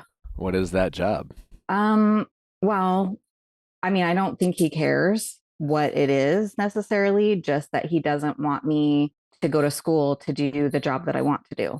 Do you have a job now? I'm currently staying home with our 5-year-old daughter. Okay. My sister was watching her previously, so I was in property management. And from the time she was born, my sister was watching her until she was about 4, and then they moved to another state. So then we decided at that time that I would stay home with our daughter because it was such a short time until she got into school full time, and then reevaluate. So I guess the issue is that really what it comes down to is that after I had my daughter, I was feeling a lot more stress at home. And so the job that I was doing previously, I didn't feel like I could function in that job without feeling like I was going to have a nervous breakdown every day. What was the job? I was an assistant property manager for industrial warehouse buildings. Okay. You want to go back to school? Yes. So since I've been staying at home, I've been trying to think of things that I could do, when it's time for me to go back to work next year that would bring me joy in my life. And when you say back to work next year, is that because your daughter will be like in school? Which will allow you to work? Okay. Yes. Okay. She'll be in school full time. And so then she won't require daycare. I just haven't felt like that was the best fit for her, which is why I'm at home with her right now. Okay. So you've been thinking about, okay, well, now I had this job. I really didn't like it. This is really more about your husband doesn't want to support you going back to school to make some sort of career shift so that you have a chance to like your profession, and less about him wanting to have you work a job you hate. Correct. But when we were having the discussion and I brought it up to him, he said millions of people work miserable jobs every day. So why can't you haven't just forgotten like other that? Yeah. Americans. Yeah. And I just don't feel like that's right. And it's not that I didn't like my profession before. I liked it until I had my daughter. And All right. then So let's time out for a second. Let's forget that he made that comment. I mean, because like to me that sounds like a comment he made in a fight, and you are holding on to that comment and you hate him for it and yada yada yada. But let's figure out what you're actually trying to do, and let's figure out why he actually is resistant to it. Because yeah, we say things in fights. You know, my guess is you said something, it escalated, and he's just like, listen, like life's not fucking fair. Everyone has like jobs they don't like. I don't know. And he said it in a way where you took it personally. And I understand. So I understand why. But like, I don't know. You know your husband way more than I. I've never met him. But my guess is he's not like living by the mantra of I want my wife to hate her fucking job. I'm guessing that's not it. But I would like to understand, what have you been looking into? What is the job that you kind of want to do? What does it require? And what specifically is he resistant to? So I've been looking into getting my design degree for interior design. And instead of going to school for 4 years to get that degree, there's a school in my area that is specialized and they can do the program in 1 year. Okay. So I thought, wonderful, because that's 1 year's time. I can be done and, working again. Okay. How much does that cost? $15,000. And is that in like, I don't know if that's from a price standpoint, is that a big commitment for you guys? Is it not? I think it's very doable for us. I think that money is a trigger for him, and looking at a big number is overwhelming to him, but we don't have to pay $15,000 up front. Like you can split it up over the year. Okay. Interior design? Yes. Okay. And what would you want to do with that? I want to stage houses. Okay. I don't really know the market for that, but do you feel like it's... Do you need to go to interior design school to do that? Yes. If you want to be the person that's actually, staging the homes and coming up with the designs, you have to have a degree. Okay. Do you know people in that industry? I know a person that has a friend that has her own business. So like a friend of a friend kind of a thing that she referred me to, to ask questions and talk it through. How many real estate agents do you have relationships with? Well, I have my real estate license for the, my previous job. But I do know a number of real estate agents. And other than the cost of school, what are the other reasons why is that the big thing that your husband's is like, well, first of all, you're going to go to school for a year. Not only is it going to cost us $15,000, you won't be working as much or at all. So there's the cost of not earning what you could be earning in addition to what it's going to cost us to send to school. So there is that. That does make it more expensive. That is a fact. Right. There's also an option in the program where you can sign up just to do, so there's 2 different options. You can go during the week or you can do it just on Saturdays. So there is a potential that I could get a job, probably not doing what I was doing before because it's too stressful, but I could get a job potentially while I am doing this to make some income. Do you know what that would be? No. Okay. How long have you been with your husband? For 9 years in June. Do you have any type of track record of wanting to do something, get excited about doing something, and then not following through with it at all? No. Okay. With the fight where he was like, I want you to work a miserable job. Can you go back and remember like how that conversation started, and at what point did it turn from a conversation to an argument? So it's kind of a lot of detail, but I told him, I was thinking of the future when our daughter goes back to school full time, when she's in kindergarten next year. I'm looking into what I can transition into. I'd really like to stage houses. I need an interior design degree to do that. I found this school. I can do it in 1 year. It's X amount. And he says, whoa, wait a minute. Like, you're going to spend $15,000 on that. And, he needs a couple implants. And it's like $10,000 for him to get the implants. What implants for what? What kind of? For his teeth. Oh, okay. I was like, he's got a boob job? Cool. No. And so he immediately went to, well, I need that. Like, why would I just pay for you to go to school when I need that? Is it a this or that? No, not in my opinion, because he has continually put things before. He's needed them for almost the entire time that I've known him. And he's made plenty of big purchases for himself, putting that on the back burner all the time. So I don't feel like it's a this or that. What did you hate most about your last job? What made it so stressful? So my husband is really high maintenance, and I can manage his high maintenance-ness, just me and him. So my job has lots of different moving parts, and it's just like constant, one thing to the next, to the next, to the next. And you just have all these moving pieces constantly. And once I had my daughter, I was anticipating she would be like me. I'm kind of chill and, just not super high maintenance, but she ended up being like my husband. So she's super special, but she has extra care. And mind you, I have 3 children that are grown from a previous marriage. So I've raised 3 other kids. So it's not like I don't know the difference between a high maintenance kid and one that's just like chill or whatever. So she, having the 2 of them at home combined with my previous job, which in my opinion is a high stress job, it's very fast moving. But I guess that's what I'm curious about. What makes it a stressful job? Because it's a very high energy, quick moving, you're dealing with everything all at the same time. People are calling in roof leaks, and somebody else has got a warehouse that got broken into, and you're constantly putting out fires all day long. Mm-hmm. And if I didn't have my daughter, I did that successfully for 3 years, I was fine. But once I had her, it just, the stress that resulted at home just made it feel like too much. I just felt like it was too much. So one thing I want to point out, when I asked you about what made your previous job so stressful, you started by talking about your husband and your daughter.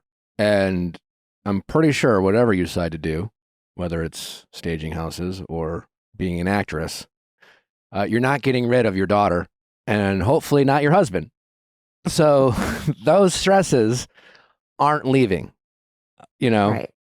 And so it's which is why I'm trying to find something to do that would bring me joy.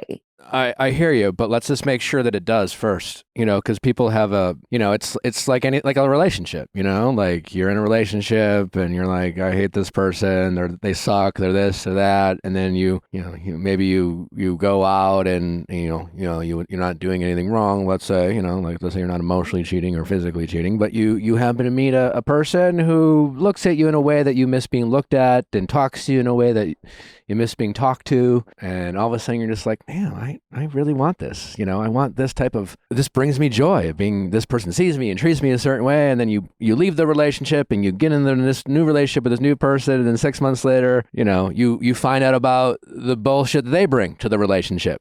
Every job has its stresses, I guess is my point, and I don't know anything about staging houses or real estate, but my advice to you is to really do your homework, and that will do a couple things for you. One, it will give you more information to make sure that you, in fact, want to do this. Right now you have an idea. My guess is what you are envisioning what I would refer to as the rom-com version of your job. I bet if I were to write a rom-com, if I were to write my leading lady or my leading man, having them be in interior designing, staging houses for real estate would probably be a pretty cool job to write in for my character. It's like that, or maybe like a high-end journalist living in New York City. Like it sounds like a cool job. You know what I'm saying? It has the glitz and glamour of like, oh my God, interior design? You stage houses? That's so cool. And maybe it is, in fact, all those wonderful things. But every job has its stresses. You mentioned like the fast pace of it all. You mentioned dealing with a bunch of people. Well, staging houses, you're going to deal with like, pushy real estate agents, depending on the market, that's going to increase stresses and things like that. So they're like, just off the top of my head, not knowing anything about this, I can come up with some things that, might mirror the stresses that you are wanting to leave. And you're not leaving any of those stresses behind. You're just doing a different job. That's the potential. So my recommendation, first and foremost, is to really learn about this industry. not just, talk to this one person, but try to talk to more people, really understand, like, you can figure this out. It's the age of the internet. Like this person doesn't have to be local. You should have some kind of business plan, and at least off the top of your head, like you should really understand the good, bad, and the ugly of everything that comes with this job, because at the stage of your life, I'm guessing you yourself don't want to spend $15,000 in a year of your time only to find out 3 years from now that you don't love this job as much as you thought you did. Yeah. And if you do this homework and you do find out that, you know what? Yeah, I won't like this. This doesn't sound so great, but like I can do this, and I'm even more excited now than I was when I started researching. That's going to give you the ammunition. I mean, ammunition might be the wrong word, but like the information you need to, not only that, but show your husband that you are committed to this. If your husband, like, who, for all his faults, and I'm sure it sounds like there's a few, but like in any marriage, any relationship, especially one that involves a kid, when one person says, hey, I want to make this major life decision and it's going to take time and money, the other person just want to make sure that this is going to work out, because it is a risk for both of you. It is a big time commitment. And the only thing that would make things more stressful on the both of you is if, again, you go to school, you spend the money, you take the time, and in 3 years, you're just like, it just fucking sucks, man. I have to deal with all these fucking high maintenance people, real estate agents, and no one and then you're getting creative arguments with the real estate agent, and you're just like, no one understands, I don't know, I don't know anything about this job, but you should know a shit ton about this job. At this stage in your life, you're not 18 years old anymore. It's not like, hey, I want to go to college and I think I want to be an interior designer, but fuck it, who knows? I might change my, and then you graduate from college with like a history major, and then, you become a high power salesperson. This is a very specific, very niche thing that you're going to get a secondary education for, that you're not going to be able to use this education for anything other than what you're going to school for. I mean, you already have a degree, right? Yeah. I do. Yeah. So it's not like you need a degree. You have a degree. So any job that just requires a degree, you already have. This is a very tailored thing. So you got to make sure you're not going to waste it. And I guarantee your husband, he might just be resistant to change in general. So you're probably dealing with that, right? But if you can say, listen, I'm, right now, I'm just going to, I hear you, I understand, I hear your concerns, but I'm going to continue to research this because it's something I am passionate about, I really want to do. But for the sake of both of us, I'm going to do my due diligence. I'm going to really research this industry. Maybe the school that you're thinking about going to, maybe there's contacts you can make there. There's people who are teaching, what does this industry look like? You should do research on the industry itself. What is the earning potential? People who are running their own business, can you take them out to a cup of coffee? Go on LinkedIn and look, when I was in sales, I first sold my first sales job was selling cell phones, and then I wanted to get into medical device sales, and then I wanted to get into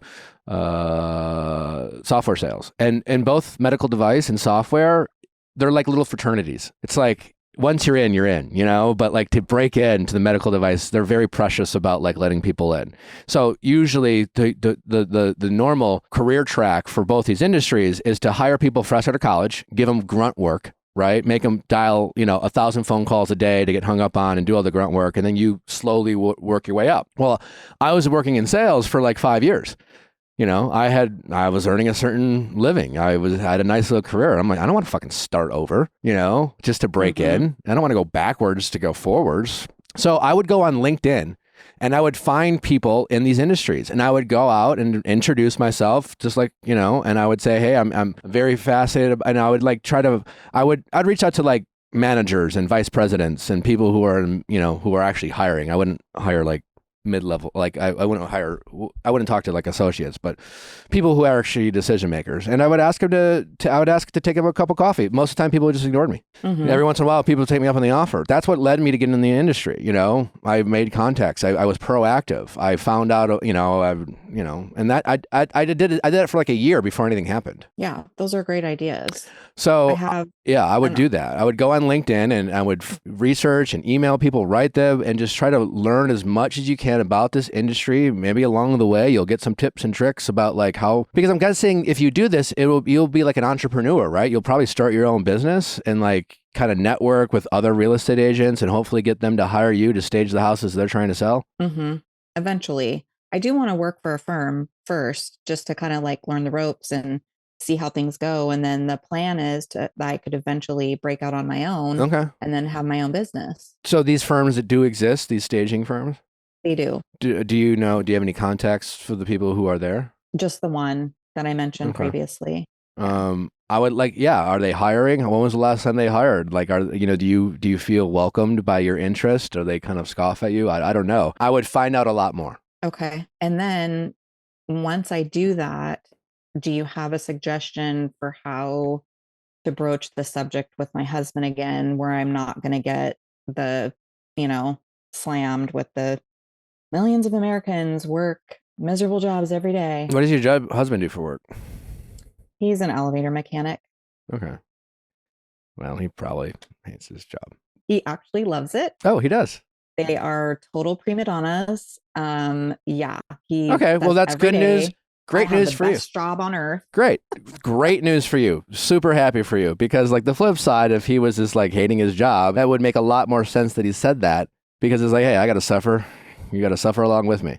But he likes his job. I think his main issue is he makes really good money. He loves his job. I was making okay money previously, but I think the big thing is he doesn't, kind of like you were talking about starting over, and that, you got to a certain point and whatever. I think he's looking at it kind of like, I'm going to be starting over. So I might take a decrease in pay plus the year that I won't be potentially working.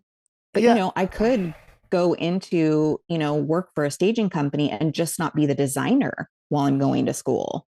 Exactly. I mean, listen, I don't know anything about you or your husband, but if I were in your husband's shoes, regardless, I would have concerns about like, are you sure you want to do this? Is this really a thing? Because a lot of people decide to a lot of people hate their jobs, don't know what to do. Fuck this.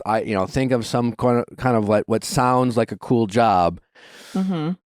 Do what you're thinking about doing, only to find out it's not as cool as they thought. They don't really like it, and it becomes a waste of time and money and energy. And that's what you don't want, because that'll, oh boy, imagine facing that conversation in 2 years. I could even job shadow one of the stagers. Listen, I think as far as your husband is concerned right now, you just say, listen, I would say maybe at some point at the right time, just be like, it was upsetting to hear I get that we were fighting and things like that, but I hope that you don't want me to work a job that I hate for the rest of my life. We're still young people. We have a lot of like work left in our lives, and no, I don't want to be miserable. And I don't want that for you. And if you told me you talk about how much you love your job, and that makes me so happy for you, because it brings you joy. And I want that. I look at you and I see what you enjoy. And honestly, like, I want that for myself, and I want you to want that for me. And I'm willing to put in the work, and I hear you on wanting to make sure that this is a lot of money. I think more than anything, again, empathy goes a long way. Hey, I want to do this without any consideration. It's like when you go in and say, I want to do this, it's cost $15,000. I want to like my job. It could come across as potentially entitled, that you are entitled to this money and because you want to do it, because you hate your job. As opposed to saying, listen, babe, I know this is a lot of money. I know this is a big ask. I know this can put a little stress on us, but like, I really want to do this. It means a lot to me. I really want to like my job. I want to love my job as much as you love your job. And I've really done the research. I've done the homework. I've really looked into this. Like, this is not some sort of crackpot idea that I've just thought of over the weekend that I'm going to quit on in 6 months. Like, here's what I've learned. Here are the pros. Here are the cons. Here's what I'm going to face after I go to school for a year and graduate. These are the potential like struggles of me going from, trying to get a job, or this is what it looks like to build your own business, and do the research, because the more research you do now, the more information you find out now, both pros and cons. You don't want to just come up like, oh, this is an amazing idea, but real research, and you present that to him and be like, listen, this is what I found out, but that will show your dedication to that. And then again, I know this is a lot of money, but like in the grand scheme of things, like $15,000 in a year is nothing compared to both of us being happy with what we're doing, and us being happy with what we're doing is going to allow us both to be happy with each other. And neither of us want us to be miserable, both with our jobs and with each other. Because if we can bring happiness into our life, that's going to make our relationship and our family a lot less stressful. And don't we want that in general? Don't we want that for ourselves? And I think the more you make your husband feel like this isn't some sort of flippant idea or some panicked idea because you hate your job and you're willing to do anything but what you're doing now. Because I wouldn't be shocked if when you say I want to stage houses, like he thinks it's like some sort of like you watch too much any episodes of Sex in the City.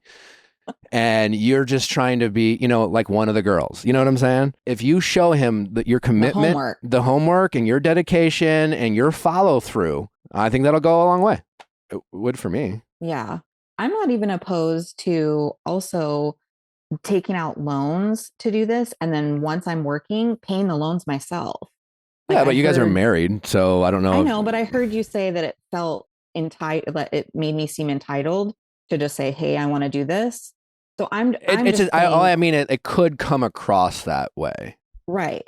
I definitely don't want him to think that, because I know money is like a big kind of trigger for him. So if money's a trigger for him, you coming across, when you say it's a trigger for him, what do you mean?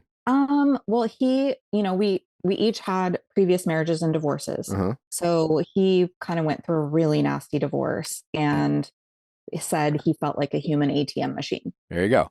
So clearly his ex-wife didn't value money, wasn't considerate with money, was just a shopper, it's like, and so when you come to him and say, hey, I want to go back to school, it's $15,000. The way you say that matters. You know what I'm saying? If you sound like his ex-wife, it's like, whatever, it's just like a purse. It's $5,000. Who cares? Like, whatever, it'll appreciate and value. Like, let's just get it, like when you earn money, your own money, and people spend your money without, whether it's on purpose or not, without regard or the appreciation of the work that went into, people take it fucking personally.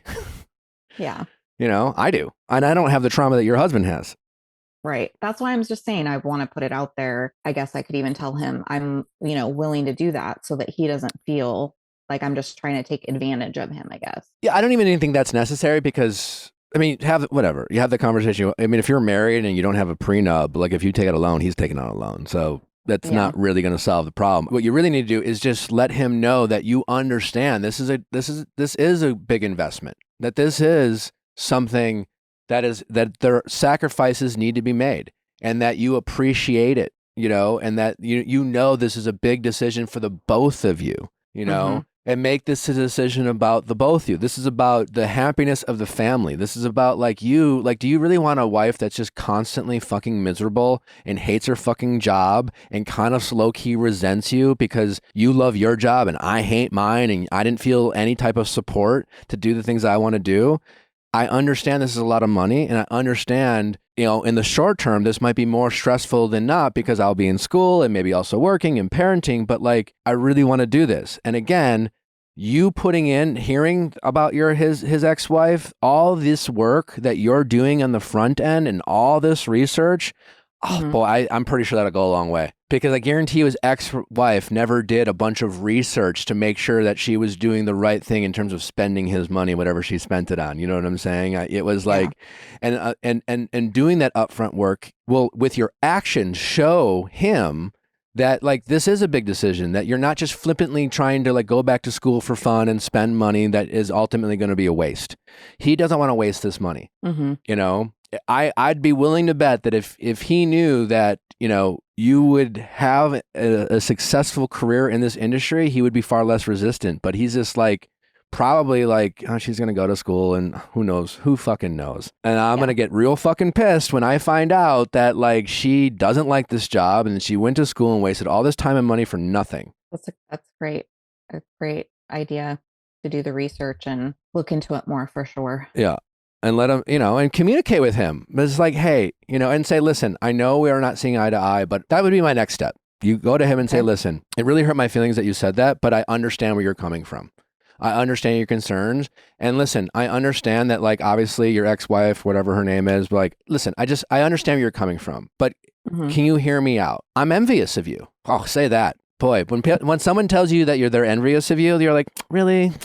Me, little old me? You're envious of me?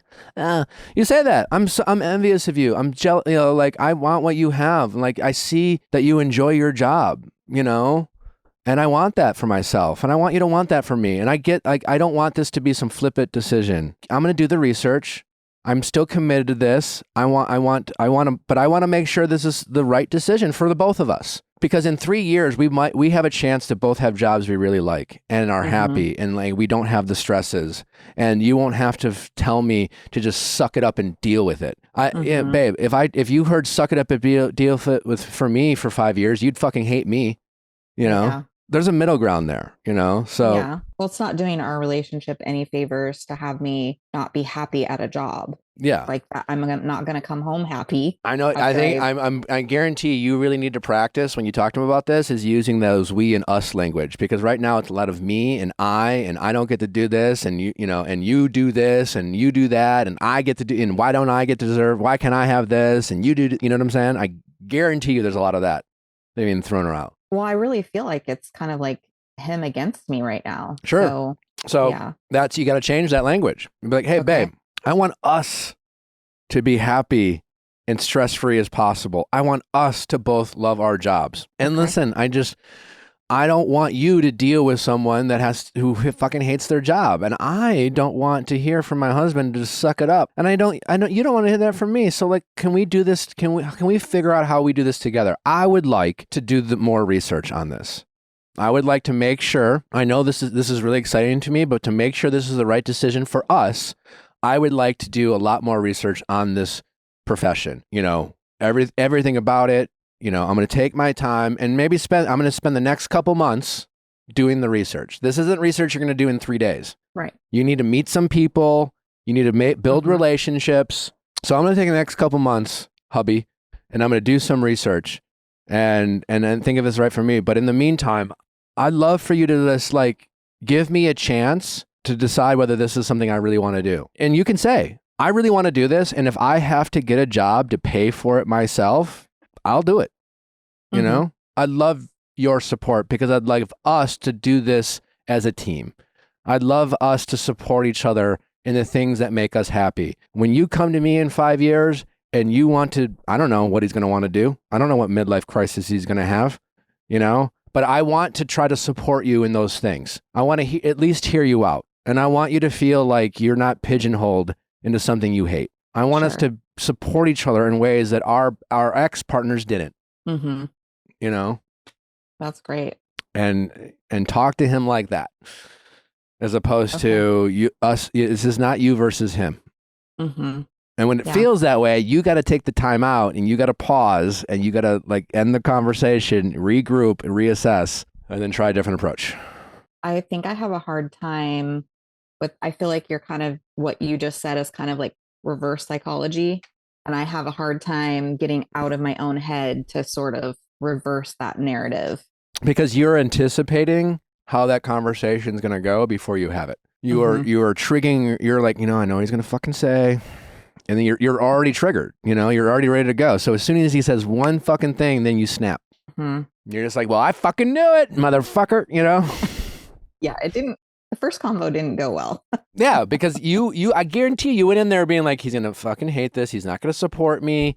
He's going to give me a hard time about how much it costs. And then he said the thing he said, and you were just like, holy fuck, you know. I actually really didn't know how he was going to react.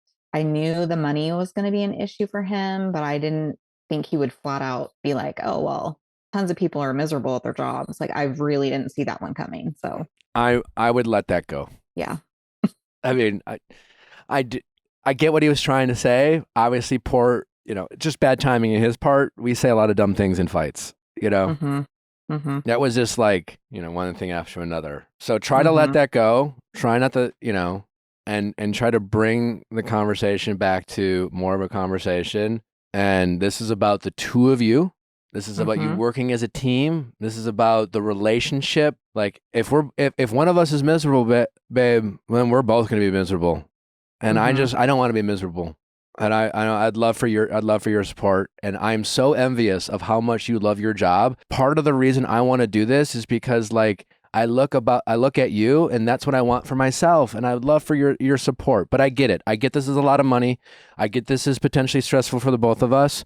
So I'm really going to do my homework because I don't want us to waste this money. I don't want to regret this decision. I don't want to backtrack and change my mind in a couple years. So I'm going to take the next couple months and I'm going to build relationships with people in this industry. I'm going to really do my research. I'm going to put a plan together, and I'm going to figure out whether I'm really, truly committed to this. I really think I am. But at the end of the day, when it comes to the cost, I'm also going to look at ways to pay for it myself. I'd love your support, but like, this is something I really need to do, not only for me, but for us. Because like, if I have to, work this job one more day, I'm going to blow my fucking head off. And don't say that.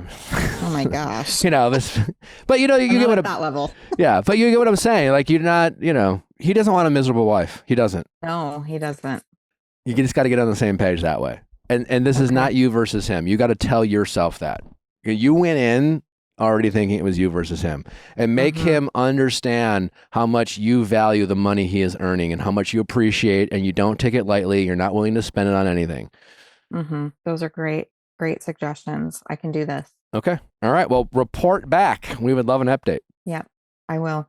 Okay. Well, thanks for your time. I'm dying to find out how this goes. Okay. Thank you. All right. Take care. All right. Bye-bye. Bye. You know what is more expensive than you realize? Framing photos. Absolutely. I did not realize it until I went to go frame my first photo. And you walk into a like, store that what? does that are just like, I'm like, oh, excuse me? Did I just buy a car? Like, what? It's like, excuse me, do I need to use my entire paycheck here? Well, it doesn't have to be. And not with your friends at FrameBridge. No. It is amazing how easy, affordable FrameBridge is to get those wonderful, memorable photos printed in wonderful frames and hung up in your house in no time. It also makes a great, wonderful gift. Easy and affordable to custom frame just about anything with FrameBridge. FrameBridge has fair and transparent upfront pricing based simply on the size of your item. A curated selection of frames and styles to choose from with design experts on hand who make it fun to choose their perfect frame. It's amazing. Love. There's no reason to go anywhere else. Also, it's super convenient. You can have it faster than you even realize. They have a happiness guarantee. If you're not 100% happy with your piece, they'll make it right. That's right. I love that they're online and that you can visit them in person if you're the type of person who's like me, who likes to touch everything and see everything. So it's so convenient for any type of frame lover. Yeah, you'll love the options they give. You'll love their customer service, and you'll love the prices, and it's a great experience for all. So make sure that all your great photos aren't just living online. Make sure you get them on in a nice frame. Also, again, it makes a great gift for either yourself, loved ones, family members. You got to check out FrameBridge. See why FrameBridge has been trusted to frame over 2 million pieces. Visit framebridge.com or a local FrameBridge store to get started and custom frame just about anything. Bass! Oh, love. Are you traveling? Well, we just went to Coachella last weekend and I brought my Base Weekender bag, and I love it so much because they have a compartment on the bottom where you can put your shoes so that you can keep it separate from the rest of your clothes and toiletries. And then they just have like all these little pockets and zippers and compartments that just make it so convenient, and you can fit so much in such a small, very cute bag. I got mine in beige and I love it. I love folding things and putting them in their places, and Base is the perfect bag. We've all been there trying to fit everything we might need for a trip and only end up with a suitcase bursting at the seams. With Base, there's room for everything. 15 pairs of underwear for a weekend? No problem. Deciding between a few pairs of shoes? Bring them all with Base. I do have a lot of anxiety when I leave my house for a trip, and I'm like, did I bring everything? Do I have my charger? Do I have enough underwear? And with Base, I feel like I know exactly where everything is. I just open it and I know which compartment I put it in. Not to mention Shay Mitchell.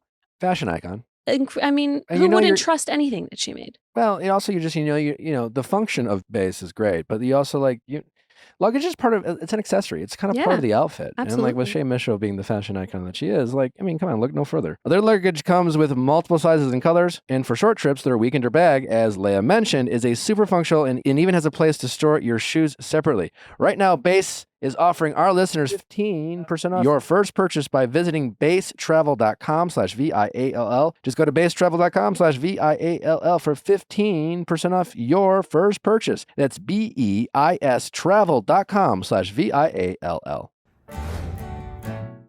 How's it going? Hi, it's going well, you guys. How are you? Good. What's your name?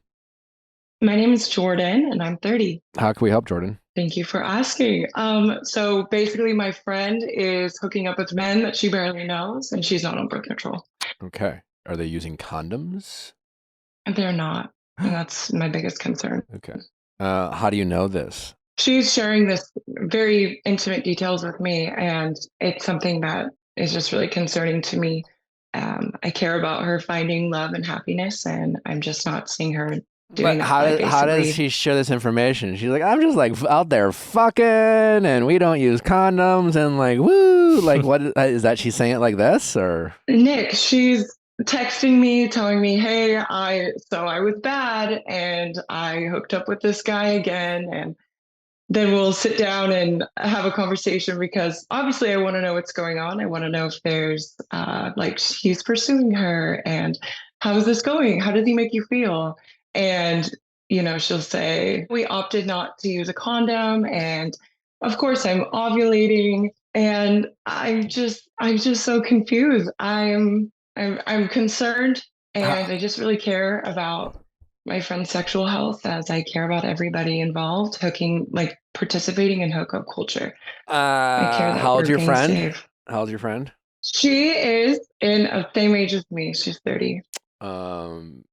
She's too old. This is too old to be doing this, you guys. Yeah. I mean, I don't know if it's, I hear what you're saying, but let's figure out why she might be doing it. There's two concerns, when you talk about someone having unprotected sex with strangers. First concern is STIs, sexually transmitted infections. And then there's a pregnancy. Now, let's skip the first part. That's obvious. Is there a world when your friend says, oh, and of course I was ovulating, is there a world where she has secretly decided internally that getting pregnant isn't the worst thing in the world? I have a friend who is now a mother, but when we were both super single, I remember being out to dinner with this friend, and she had been single for a while. She was frustrated with her dating life, and she was frustrated with her dating life. Let's just say that. And we were at the dinner, and she's like, you know what? I don't even care about finding love anymore. I just want to have a baby. I just want to be a mom. And, she was looking at all these different options of how one might be a mother. But then there's the old fashioned way of just getting knocked up, And my question to you is there a chance that your friend has been struggling finding love and has just decided, and maybe, without telling anyone, that, honestly getting pregnant, even if by some guy who I don't want in my life, isn't the worst thing because I just want to be a mom?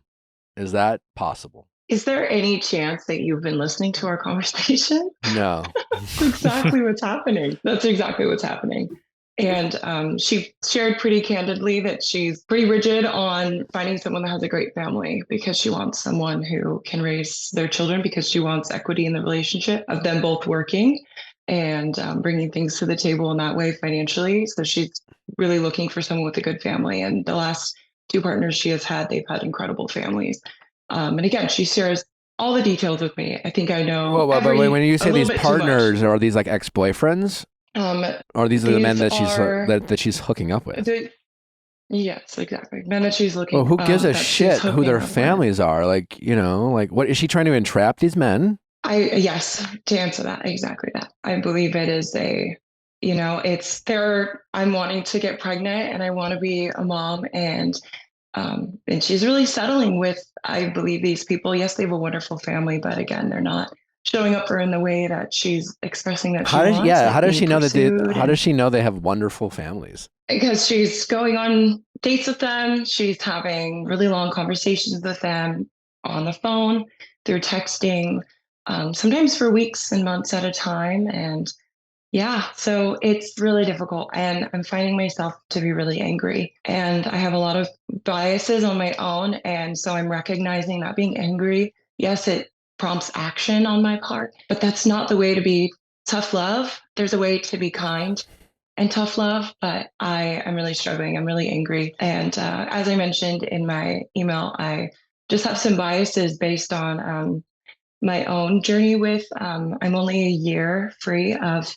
having cancerous cells and an active HPV infection. I hope I'm allowed to say this, but I think it's important to mention. Well, exactly. And, that's the STI part where, you know. Absolutely. Absolutely. My grandma is only a year cancer free. She had cervical cancer. Yeah. So again, and then like herpes, you know, that's all over. That's rampant. You know, like she's gonna get it. It's not a matter of if, it's when. If she, you know, keeps having unprotected sex. No, and you know, and people can live with her. You know, people can live with that. You know, and people do, and you know, but you know, it's not something. If you can avoid getting, you usually try to avoid it.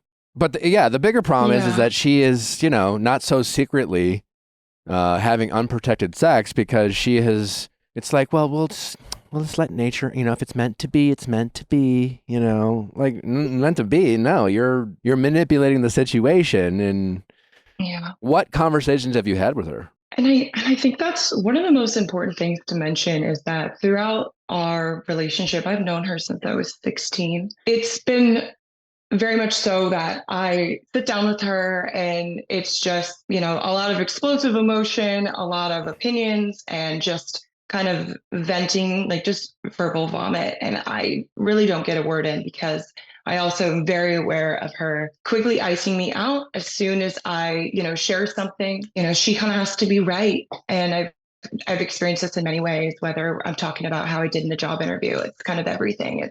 I feel like there's a little bit of I just want to put you down. So it's a difficult friendship, and I'm realizing I need to kind of change my perspective on the way that I look at her as a person. She's just someone in my life. But yeah, so I really haven't stood up. I really haven't stood up and said, hey, I'm really not supportive of hookup culture. And if you're looking for a husband and someone that makes you feel loved and there's security and safety, with casual sex on the table, that's just not, you're not taking the right steps to find that. But I also recognize I wouldn't say it like that.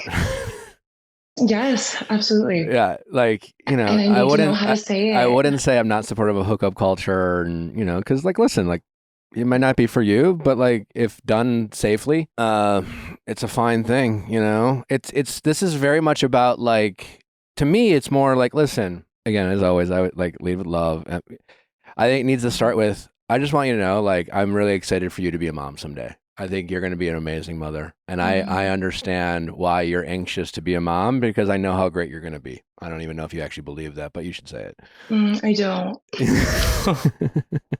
Well, you really think that she's going to be a terrible mom? I'm concerned about how much information she's listening to, the books she's reading, the work. What books is she reading? She's done Esther Perel, which I just love so much. She's very receptive to the books that I've suggested and podcasts. And I find her being someone who's insatiable with information and learning a lot of things, and listening to actually a lot of more conservative viewpoints as far as saving it for marriage. So again, how contradictory is that? So again, I'm seeing her reading, listening, absorbing, and then living completely different life. And I know that sometimes we're all guilty of that. But exactly like what you said, saying, I do not support this, or this isn't for me, and pushing that on her, you're exactly right. That's not the loving way to say it. That's going to feel like judgment. You know? Absolutely. And that's why I think you got to say, listen, can we talk? You know, you sit her down and you just be like, listen, I'm so excited for you to be a mom someday. I really am. You're going to be great. And hopefully she's like, yeah, me too. That's why. But I do, like, just like I don't know if you want to be a mom someday too. My partner and I really align with wanting to adopt and be foster parents. Okay, great. So you do want to be a parent. Great. So like, you want to be a parent, right? So like me, I want to be a parent. Like, yeah, our plan's a little different, but I'm just as excited about being the parent someday. But like, she can't deny that the environment you bring a child into matters. So like, I just want you to, I know none of us want to be patient, but like, I want you to be a mom in a situation that makes everyone's life easier, specifically your child and for you. And like, you know, potentially getting pregnant from a guy you have no connection with or relationship with, and having unprotected sex, you know, like getting pregnant from someone who might not, you have no guarantees of how they're going to be a father or how supportive they want to be. You know, the idea that you're going to find it someday. You're going to find it. You just got to be a little patient. And, you know, my friend who I talked about, like, you know, she's a mom now, you know, and she did it the old fashioned way, and she's got a partner, and, you know, and she didn't have to get like knocked up by a stranger and be like, I'll just raise this kid on my own. It's like, listen, if that happens to you, you'll be a great mom. But like, you're only 30. You deserve love. You deserve companionship. You deserve to have a chance to raise a child with someone. Your child deserves to have a chance to have parents who love each other. Your child deserves, you know, a chance not to have you be in the court system before they're even born. You know, this can get messy real fast. And I just like, I want you to set yourself up for success. And like, sometimes as your friend, I do get a little bit worried because again, I know how anxious you are and I know how excited you are to be a mom. And again, I know how great you're going to be, but I don't want that to, you know, your excitement about being a mother cause you to get into a situation that, you know, is going to make being a mother that much more difficult. Yeah. And that's just a reality. And if she can't acknowledge the challenges around like having a kid on your own and having to argue with, you know, I mean, if she got pregnant by a man who loves his family that has money, well, that family, how does she know they're going to support her, welcome her? This family with money might be the thing that takes her own kid away from her. You know, yes. The court systems, unfortunately, are set up that like if you have unlimited funds, you can take someone to court unlimited amounts of times as long as you're willing to waste your money. So what's stopping this guy, this fake, you know, this guy who has, let's say, family has millions of dollars, and to them, they think she's a terrible mother, and they hire a PI, and they're like, she was out there trying to get fucking knocked up by all these people, and they take her to court, and they fight the court systems, and they fight for parental rights for him, and even though that she, you know, that could happen. Yeah. You know? Absolutely. So yeah, and I couldn't agree more. And she grew up in the foster care system, so I just can't wrap my brain around how it makes sense to set yourself up for possibly being a single parent. Well, because the idea of having a child, and I can say this with experience, is like sounds like it can fix everything, rewarding, and so I just have this one thing to love and take care of. You know, it gives you purpose, and maybe your friend is seeking out some purpose. She hasn't been able to find connection through love. You know, the one thing you can guarantee, if you have a kid, you're going to love the kid and they're going to love you back, at least for the short term, you know, and for someone who's been unlucky in love, that sounds like a pretty good proposition. Yeah, absolutely. So as much as you are, I mean, you are judging your friend, so you have to be careful about that. Absolutely. Yeah. So I want to be so honest. I am on the petty train right now, and I'm really struggling to keep my mouth shut. And that's why I knew I needed to talk to you guys, because I want to keep myself in check. But why? It's not your life. She lives with me, Nick. Okay. I have to deal with this every day.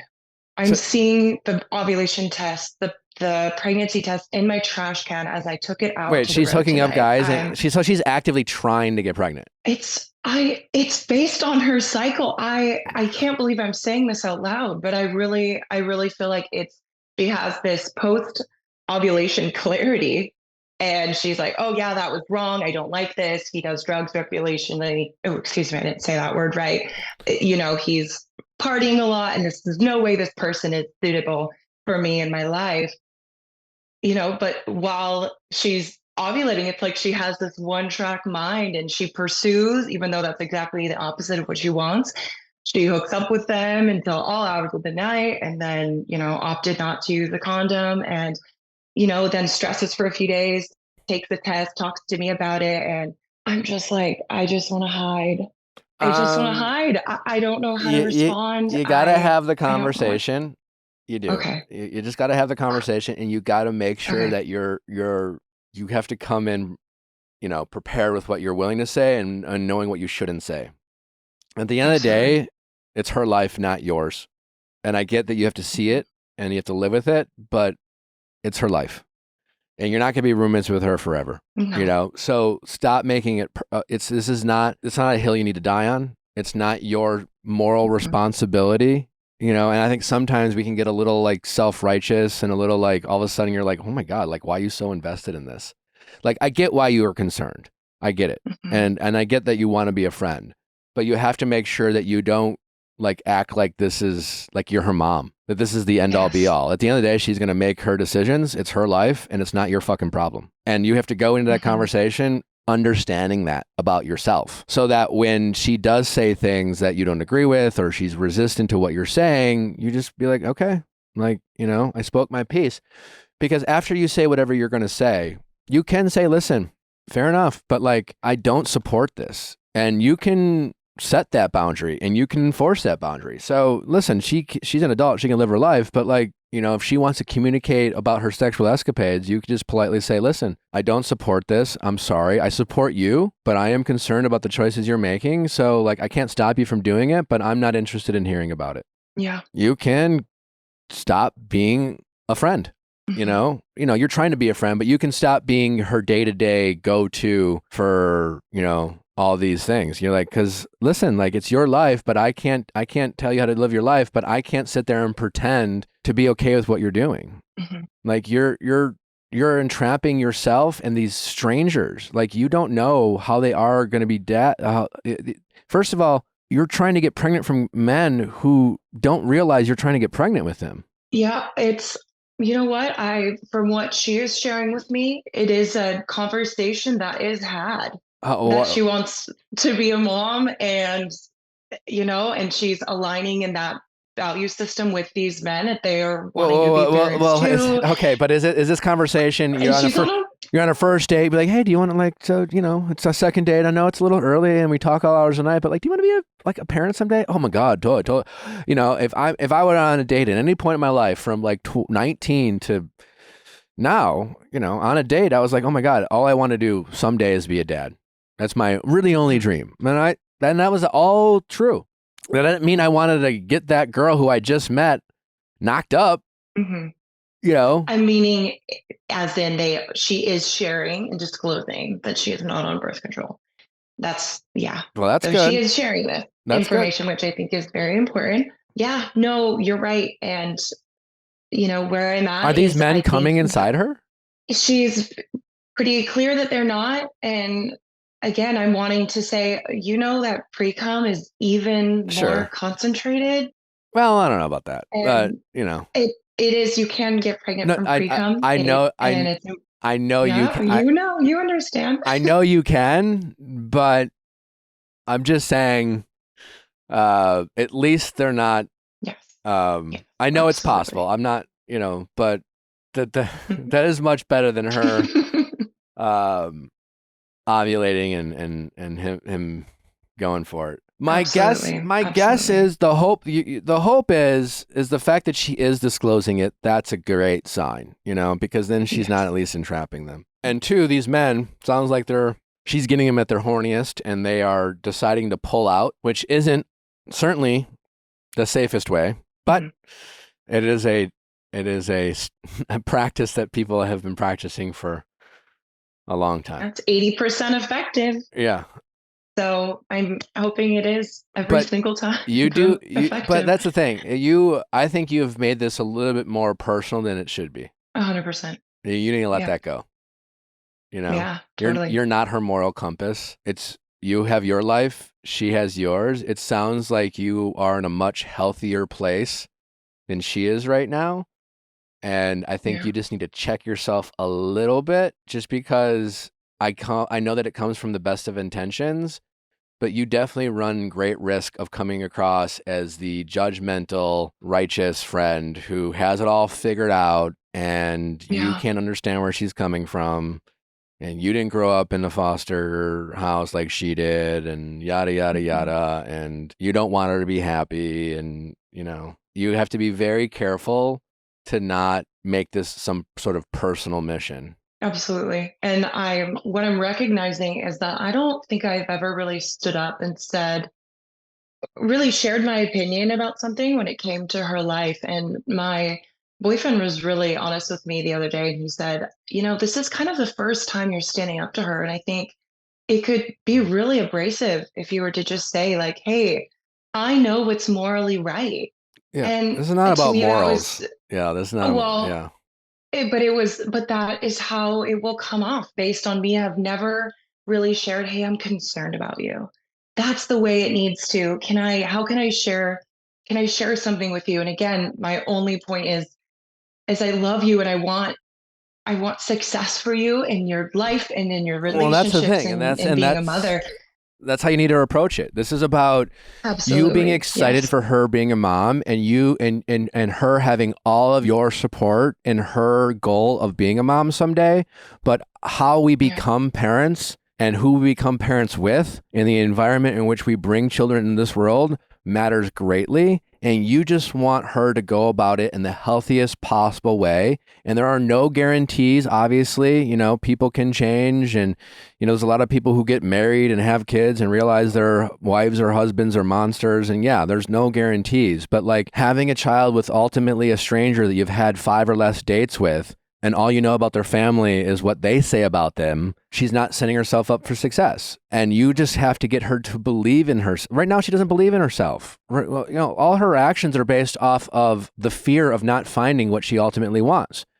I mean, the truth is, if God or whoever she believes in, or a genie, whatever, came down and said, hey, Becky, in 16 months, I guarantee you're going to meet the man of your dreams, and you two are going to have a wonderful family. All you got to do is stop fucking strangers, because if you don't get pregnant, but like she'd really have no problem doing it. She'd wait 16 months, you'd do whatever, but like she doesn't know that, and she doesn't believe it's going to happen. She's given up hope, probably as a result of her choices with the men that she's brought into her life. But your job isn't to judge her or make her feel less than.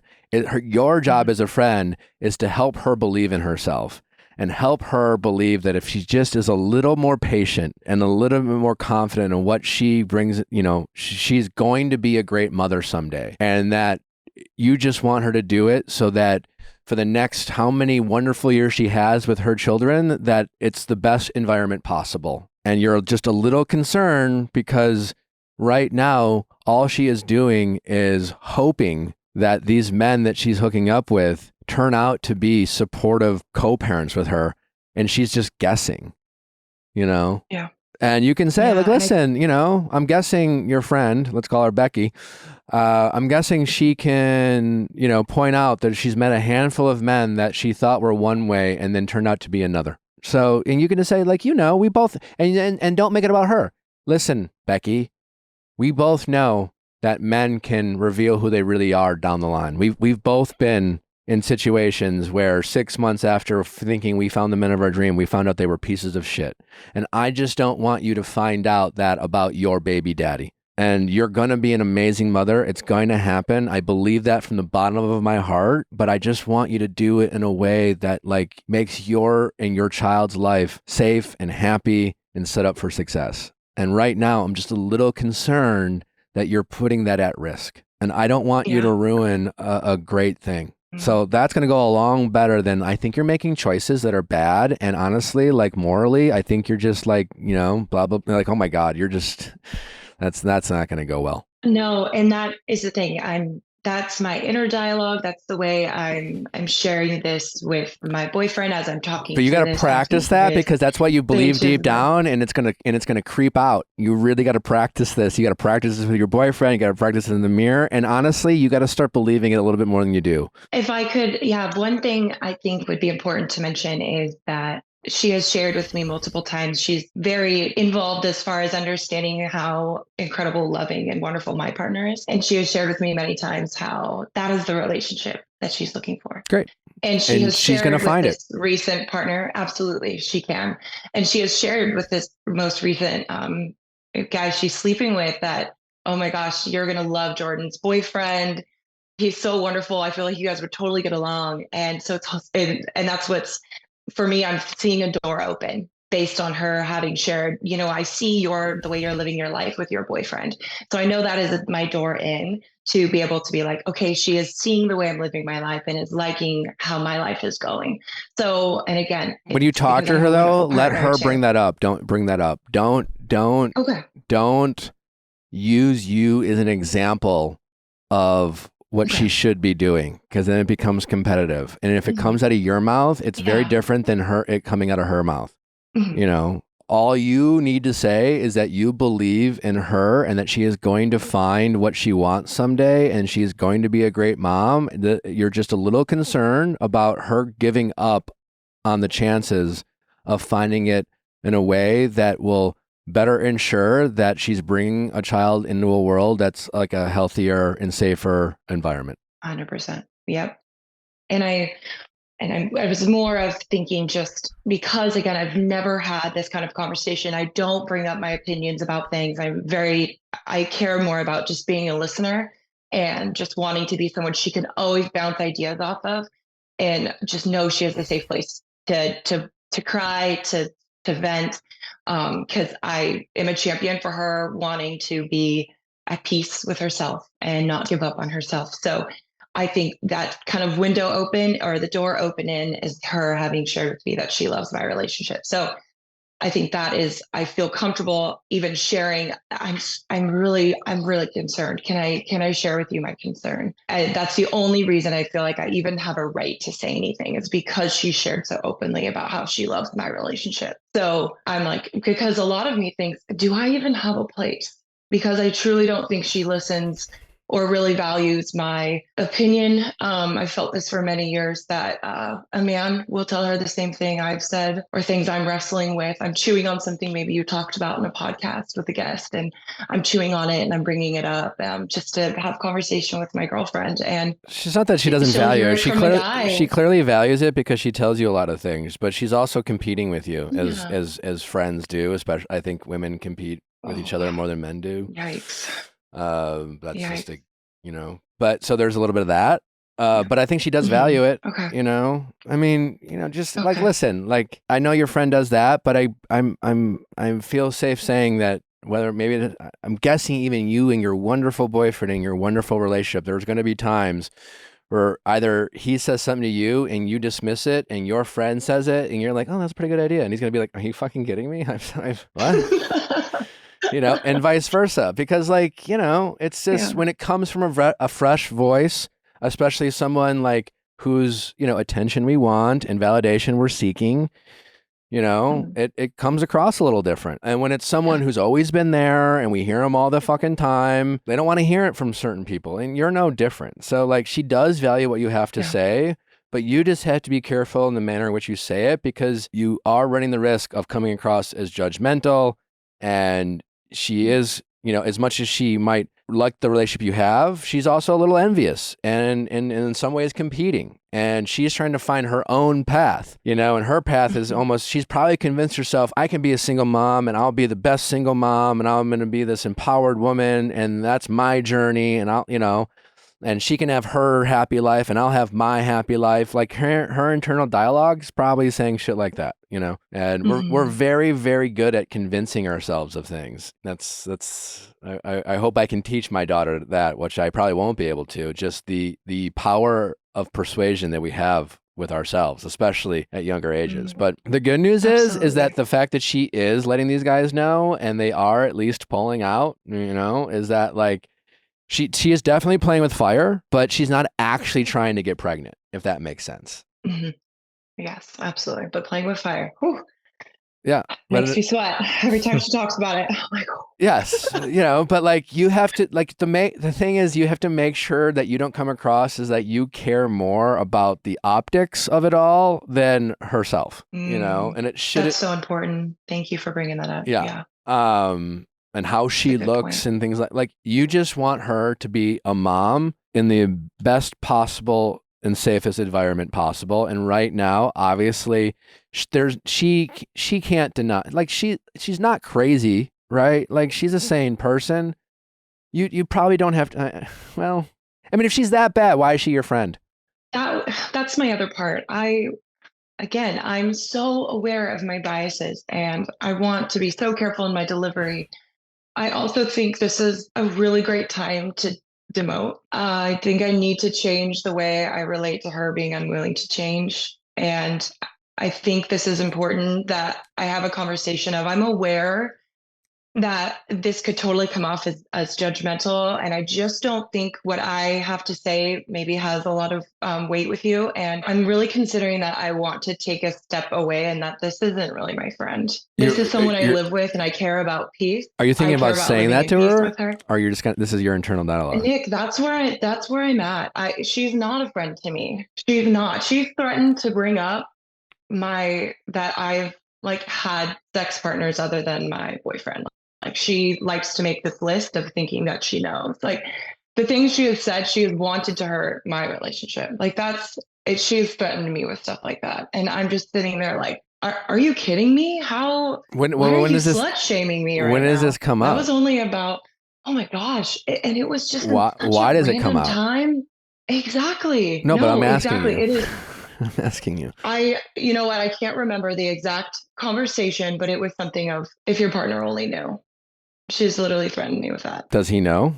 Yeah. Okay. He knows that, but I'm not bringing my body count to any conversation. I think that is such a nasty conversation, and I think it hurts so many people. No, I understand that, but like, there's just nothing. Questions. As long as you and your partner are have an open dialogue, then you have nothing to worry about. And listen, like, she clearly is not. You know, you hear that hurt people. Like, she's obviously going through it. But listen, if truly, you really have to decide what you want from this. You know, I've heard it. You know, she is your friend. She's not your friend. I don't know. Like, if you're just doing this I'm recognizing if you're doing this to be like some moral, like take some moral high ground, then like it's her life. You know, let her live your life, and for the peace of sanity and your living situation, let her live her life. I don't know. You're not her parent. It's not your job to tell her how to live her life. If she is a friend, if you're just like, you know what, maybe she's not my best friend. She's definitely said things that hurt my feelings. She's hurting right now, but I do care about her and I do want what's best for her. You know, you can be a friend but not be super close. You know, you can be a friend and keep your distance, but like, you have to decide what you want. And again, this is not about being right. This is not about what you can get out of it. It's like, do you think this is someone that needs some emotional support that you can offer without judgment, without criticism, without comparison? And do you think you can help her and offer some, perspective about just, the safety of her decisions or the lack thereof, and try to offer her support that she doesn't seem to be getting anywhere else? Or is it someone that you feel like isn't a friend to you and you don't want in your life, and then you just have to figure out how to keep your distance between now and when your lease is up? Absolutely. So yeah, but have you heard of the phrase an asshole?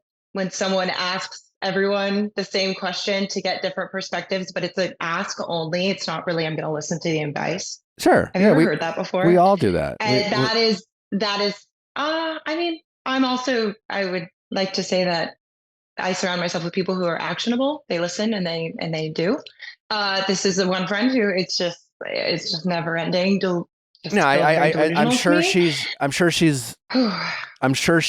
the we've all done it. Mm-hmm. I think you just need to recognize that. Yes, absolutely. Because I've been that person. We've all have gone through a period in our life where this happens when we're just not happy with where we're at in our life, when we feel unsettled, we feel just like we need something different. And we want support. And so, we go around and we start soliciting support, and we're not asking for advice, even though we frame it like that. Yeah. But we've all done that.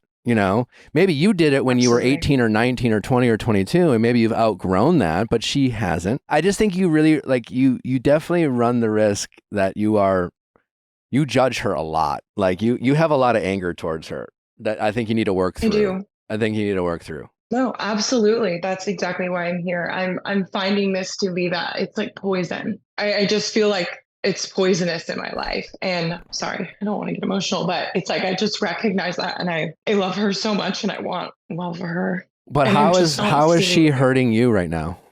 Because you sound more invested in her decision making than you should. I think because I just have to hear about it constantly. I wake up at 8 in the morning and there's not even a, hey Jordan, can I dissect something with you? Can I have like a rationale check right now? Can I like kind of process something with you? It's taken months for me to ask for that from her. Like, hey babe, can you always ask me before you just like dump on me at 8 a.m.? I really want to be there for you, but can you please just like, let's gauge if I have the bandwidth for that. So it's taken, I'm so grateful. She's finally learned that. I'm here trying to like tell her how to love me. I'm like, we live together. Let's be respectful of each other's space. But I have to hear it. And it's just really hard because I just see this doing the exact opposite. And I found her to do that for many years of my life. So I think where I'm at is I do want to have this separation from her as a sense of, I don't want to say boundaries. It's just more of, I'm just asking that you do not, I'm just not the best person to talk about this kind of stuff with. It just breaks my heart. It breaks my heart. And I can't hear it. I'm finding myself to be angry. But why? And I want to be honest about that. Why does it break your heart? I mean, let's say your worst fears come true. Because I just know her story. Well, let's say your worst fears come true. Let's say tomorrow she's like, I'm pregnant. And she quickly, and the guy's like, oh my God, I want you to have an abortion. I don't want this kid. I realize, and she's just like, holy shit, and then let's say she decides to have the kid, that doesn't mean her life's over. She'll figure it out. It could be the best thing that happened to her. It is, my sister got pregnant by a guy she knew for a week, now. Oh my. Yeah. Oh, wow. My niece is now 18. This was 18 years ago, and at the time when my sister got pregnant, we were, put it this way, no one was super shocked at the time, Oh, wow. Okay. My sister was just making choices that felt rebellious and putting herself in bad situations. And then it was just like, it was kind of it almost felt inevitable at the time. But the reality is she grew the fuck up. Her being a single mom with a guy she really didn't know and having to deal with, some custody issues and things like that. But it all worked out. She's married to someone else and they have a family together and she's since had more kids. And like her life's not going to be over just because she gets pregnant by a guy she doesn't know, Yeah, exactly. And so thank you for sharing that. That's such a powerful story about your sister. Wow. So like, I think you need to, you need to stop acting like it's a death sentence. It's not. But at the same time, I get that you want to set her up for success. I get that you want to have her make healthier choices that help prevent her from maybe having a difficult pregnancy and a difficult couple early years. Because make no mistake, it worked out for my sister, but it certainly had its challenges, She's long years removed from it. So, but like, so I think you need to like take a step back and try to remove whatever, she said some things that hurt your feelings. She said some things that felt adversarial, but like all you can do is support her and it is her life. It's not yours. Her decisions don't ultimately affect yours. At any moment, you can stop being her friend. So you don't have to get this invested in her choices that you are personally affected by, that you shouldn't be triggered by this. I get you care about her and I get that she said some things that like frustrate you and even hurt you, but like her life choices shouldn't be triggering you. And you can want what's best for her and you can want what you have. You can want her to have what you have ultimately, but like it is her life and she'll figure it out. But it's okay for me to ask that I don't want to hear about it. Sure, eventually, right? yeah. That's okay. For sure. But I just would be careful about like, again, like, to it anymore. That's fine. Yeah, if that's the way you want to go, that's totally fine. Yeah, you could just like, listen, you sit her down. I want you to be a great mom. You're going to be a great mom. I'm a little concerned about the choices you're making right now. And like if she ignores everything you say, then you can be like, listen, ultimately, like I can't get on. I don't want to be, I'm not the person who's going to listen to you having, to going about like what you're doing right now. And so like, I'm not that person and I don't want to hear about it. Yeah, you have every right to do that. But like, it's not a personal thing, it's just it's just like, hey man, it's like, if I had a friend who had a drug problem, And I was like, hey, man, I'm really concerned. And like, hey, and they said all the things that deny. It's just like, all right, well, I'm not going to be around you when you do this shit, And I'm sorry you're doing it. And it hurts me that you're doing it. But, it's it's like that. Yeah, that's exactly how I want to say it. And I think, yeah, just in a season, and I have been for a few years, of just kind of like sloughing off friends who are just maybe not in the same season of life, of just wanting to just be better and be like actionable with what we've learned in therapy and working through. That makes sense, but just know that everyone goes at a different pace. Just in a different. Yeah. Absolutely. And, people go in and out of seasons, and so I would just be careful not to only befriend people who are in the same season as you are in, because seasons change, and so I think you can. An echo chamber isn't helpful. Yeah. At all. So I think you can, adulthood and adult friendships are very different than adolescent and early adulthood friendships. They're not like your ride or die. It's not like it's not a matter of what are we doing, or if we're hanging out, but what are we doing? And we're always hanging out, and you're just like, you're attached at the hip, and like you become like codependent, and you're so close, and your best friends really, they know everything about you. Adult friendships are different. You can go months without speaking and they can still be your best friend, because, you have your life and they have theirs, and you check in with each other. And then your, adult friends can have friends who are making choices that, they don't necessarily agree with or support, but you can still be their friend and support them, and sometimes give them some constructive feedback. And then sometimes you can set a boundary and have to enforce it, and you can create a little distance, and that what doesn't require you to cast off Becky and be like, well, we're not friends anymore. We can't speak to each other because I don't agree with her life choices. Like you don't have to do that. Oh no, absolutely not. No. And that's so, yeah, that's not helpful. And it's not aligned with, what I want to be there for her, which is like this consistent person that shows up with the same, like, I love you. And yeah.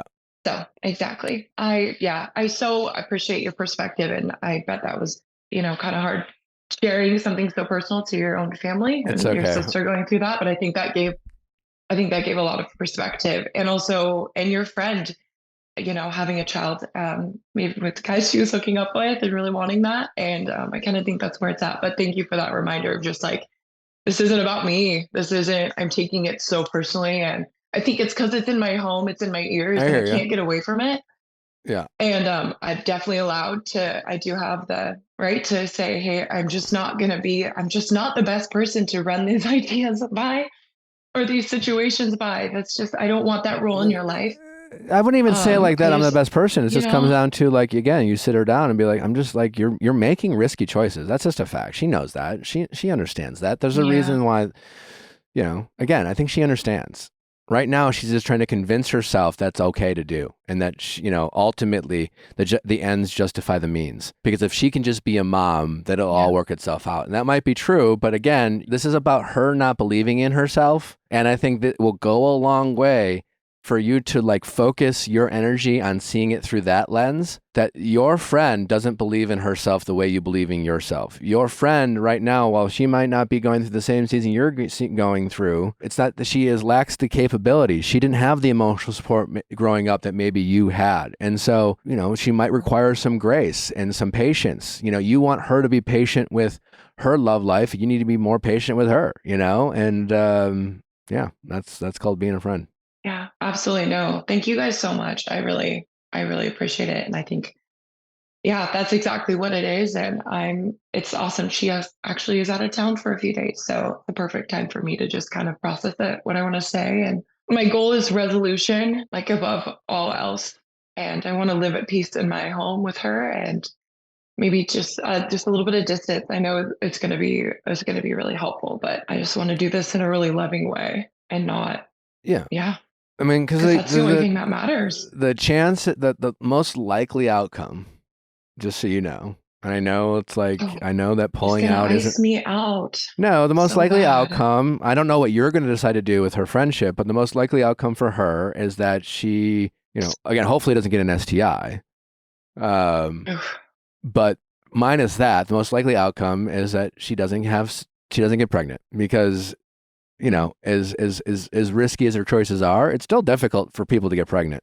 You know, there's a lot of people out there, and you know, so and these men aren't climaxing inside her, and even though pre-cum you can get pregnant, that like she ended up not getting pregnant. She works through this kind of like risky decision-making phase of her life. She maybe heals a little bit and then hopefully finds a partner and ends up having a baby with the person she actually wants to have a baby with, or, you know, that's probably still the most likely outcome. And so, you know, I understand that like having unprotected sex can get you pregnant, but like, don't be the like, oh, you're definitely going to get, we don't know that she's definitely going to get pregnant, you know? And I know, even want to bring, and don't make sarcastic comments like, well, it's 80% effective, you know? Oh gosh, yeah. I'm not going to say that. Because yeah, that's going to sound condescending and judgmental. I'm not a doctor. Yeah. Nope. I'm not talking about that. Do you think it's okay, Nick, for me to share? Like, so this is how I would say it. I recognize my bias in that I'm someone who is just recovering from having, you know, an STI, and also my grandma having just had cancer. So I recognize my bias. I wouldn't lead with that. Say that, and like I totally. The bias. I mean, can I bring that up? Because I feel like that's like then she can. Because I just want to create more context. Like I'm not being a slut shamer. I'm here like, whoa, can I share my personal how this flipped my world upside down? This is not about how much sex she's having. I hope it's not. This is about her having unprotected sex and trying to low key get pregnant and like having unprotected sex while she's ovulating with men and kind of convincing herself it's okay because she's had a 5-minute conversation about parenthood with these men and deciding that like now we want to get pregnant, and that if they do have unprotected sex, and even though he pulled out, but if they somehow accidentally get pregnant, then she can tell herself that was God's plan. Somehow it was meant to be. And blah blah blah blah blah. Okay. So this is not about how much she could fuck as many guys as you want. Just do it safely and do it because, you know, if you want to have sex in hookup culture, you're doing it because you want to have sex and you enjoy sex. But like if you want to have sex to get pregnant, then like I am concerned about like who you might be getting pregnant with, because you are going to be a great mother, and like there's just no denying that like making sure that you have a kid in an environment that like is tranquil and peaceful and with someone that you want to build a life with is a better outcome than like getting pregnant with someone you know nothing about really them, themselves, their families, if they're going to want to be in your life, if they're going to try to like take this baby from you, you know, if they have financial means to do so, like that, those are realities that she needs to face. And you can point all those out as just like, hey, I never want you to have the greatest experience of your life turn out to be the most stressful. And I want whenever you do become pregnant and whenever you do become a mom, I want you to be as stress-free as possible. I want you to feel as good about it as possible. I don't want you to be worried about the future. I want you to have as few as unknowns as possible. And right now, the sex you're having, it just seems like it's about possibly getting pregnant, and that scares me for you. Because I know you're going to be a great mom, and I want you to set yourself up for success. That's what it's about. It's not about who she's having sex with. It's not about judging her. It's not about comparing you to her. If eventually in this argument, if it escalates and she's just like, I don't know, says something, you just be like, yes, in addition to that, yes, you know that I have had to deal with a cancer scare. You know that my grandma had this. Like that is a secondary concern that I have for you with having unprotected sex. Yeah. But that is your journey, you know. But yes, I don't want that for you, you know, and that's all you have to say. Yeah. You know, but the moment you start a conversation with, well, I know I'm biased, well, then you are. No, that's not how I would start it, Nick. No. I'm just, people. No. But you just don't want to, you don't want to get her on the defensive. No, not at all. You soften her up by letting her know just how much you believe in her. Again, this is about, she doesn't believe in herself. She is making choices right now because she doesn't believe that patience will get her what she ultimately wants. She doesn't believe that if she stays the course, she's going to find a man that she deserves who will give her the children that she wants. That she doesn't believe it. If she believed that, she wouldn't be doing this. So this is about her lack of confidence in herself. That's what it's, and you seeing that and recognize that will allow you to have a lot more empathy than you have for her right now, because right now you're struggling with having empathy for her. Right now you have a lot of anger and resentment towards her. Yeah, I do. I just see, saying one thing, wanting this, dreaming of this person, praying for this kind of person, and then doing what's not going to get that kind of person. And it's just so hard. I just feel like it's delusional. Yeah, but you got to you have to empathize where that delusion is coming from. Yeah, not believing in yourself can definitely make you feel.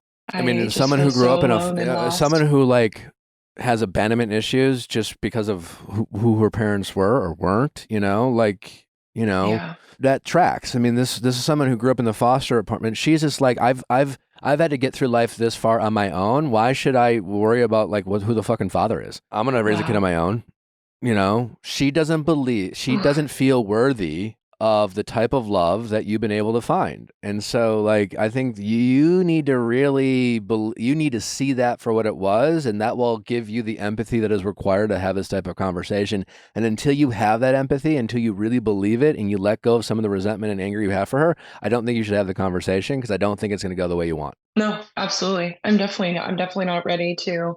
And I thank you for all right. Yeah, thank you for being honest. That's exactly how I feel. Keep us posted. Guys seriously so much. All right. Well, we're dying to know how this turns out. All right. Let us know. Awesome, guys. All right. Thanks. See ya. Okay. Bye-bye.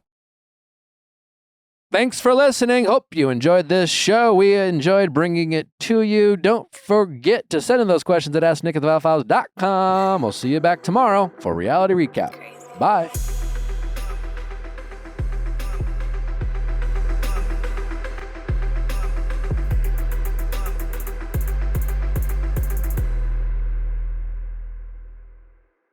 Hey guys, if you loved what you listened to, make sure you hit that subscribe button below. Thanks for listening. We'll see you next time.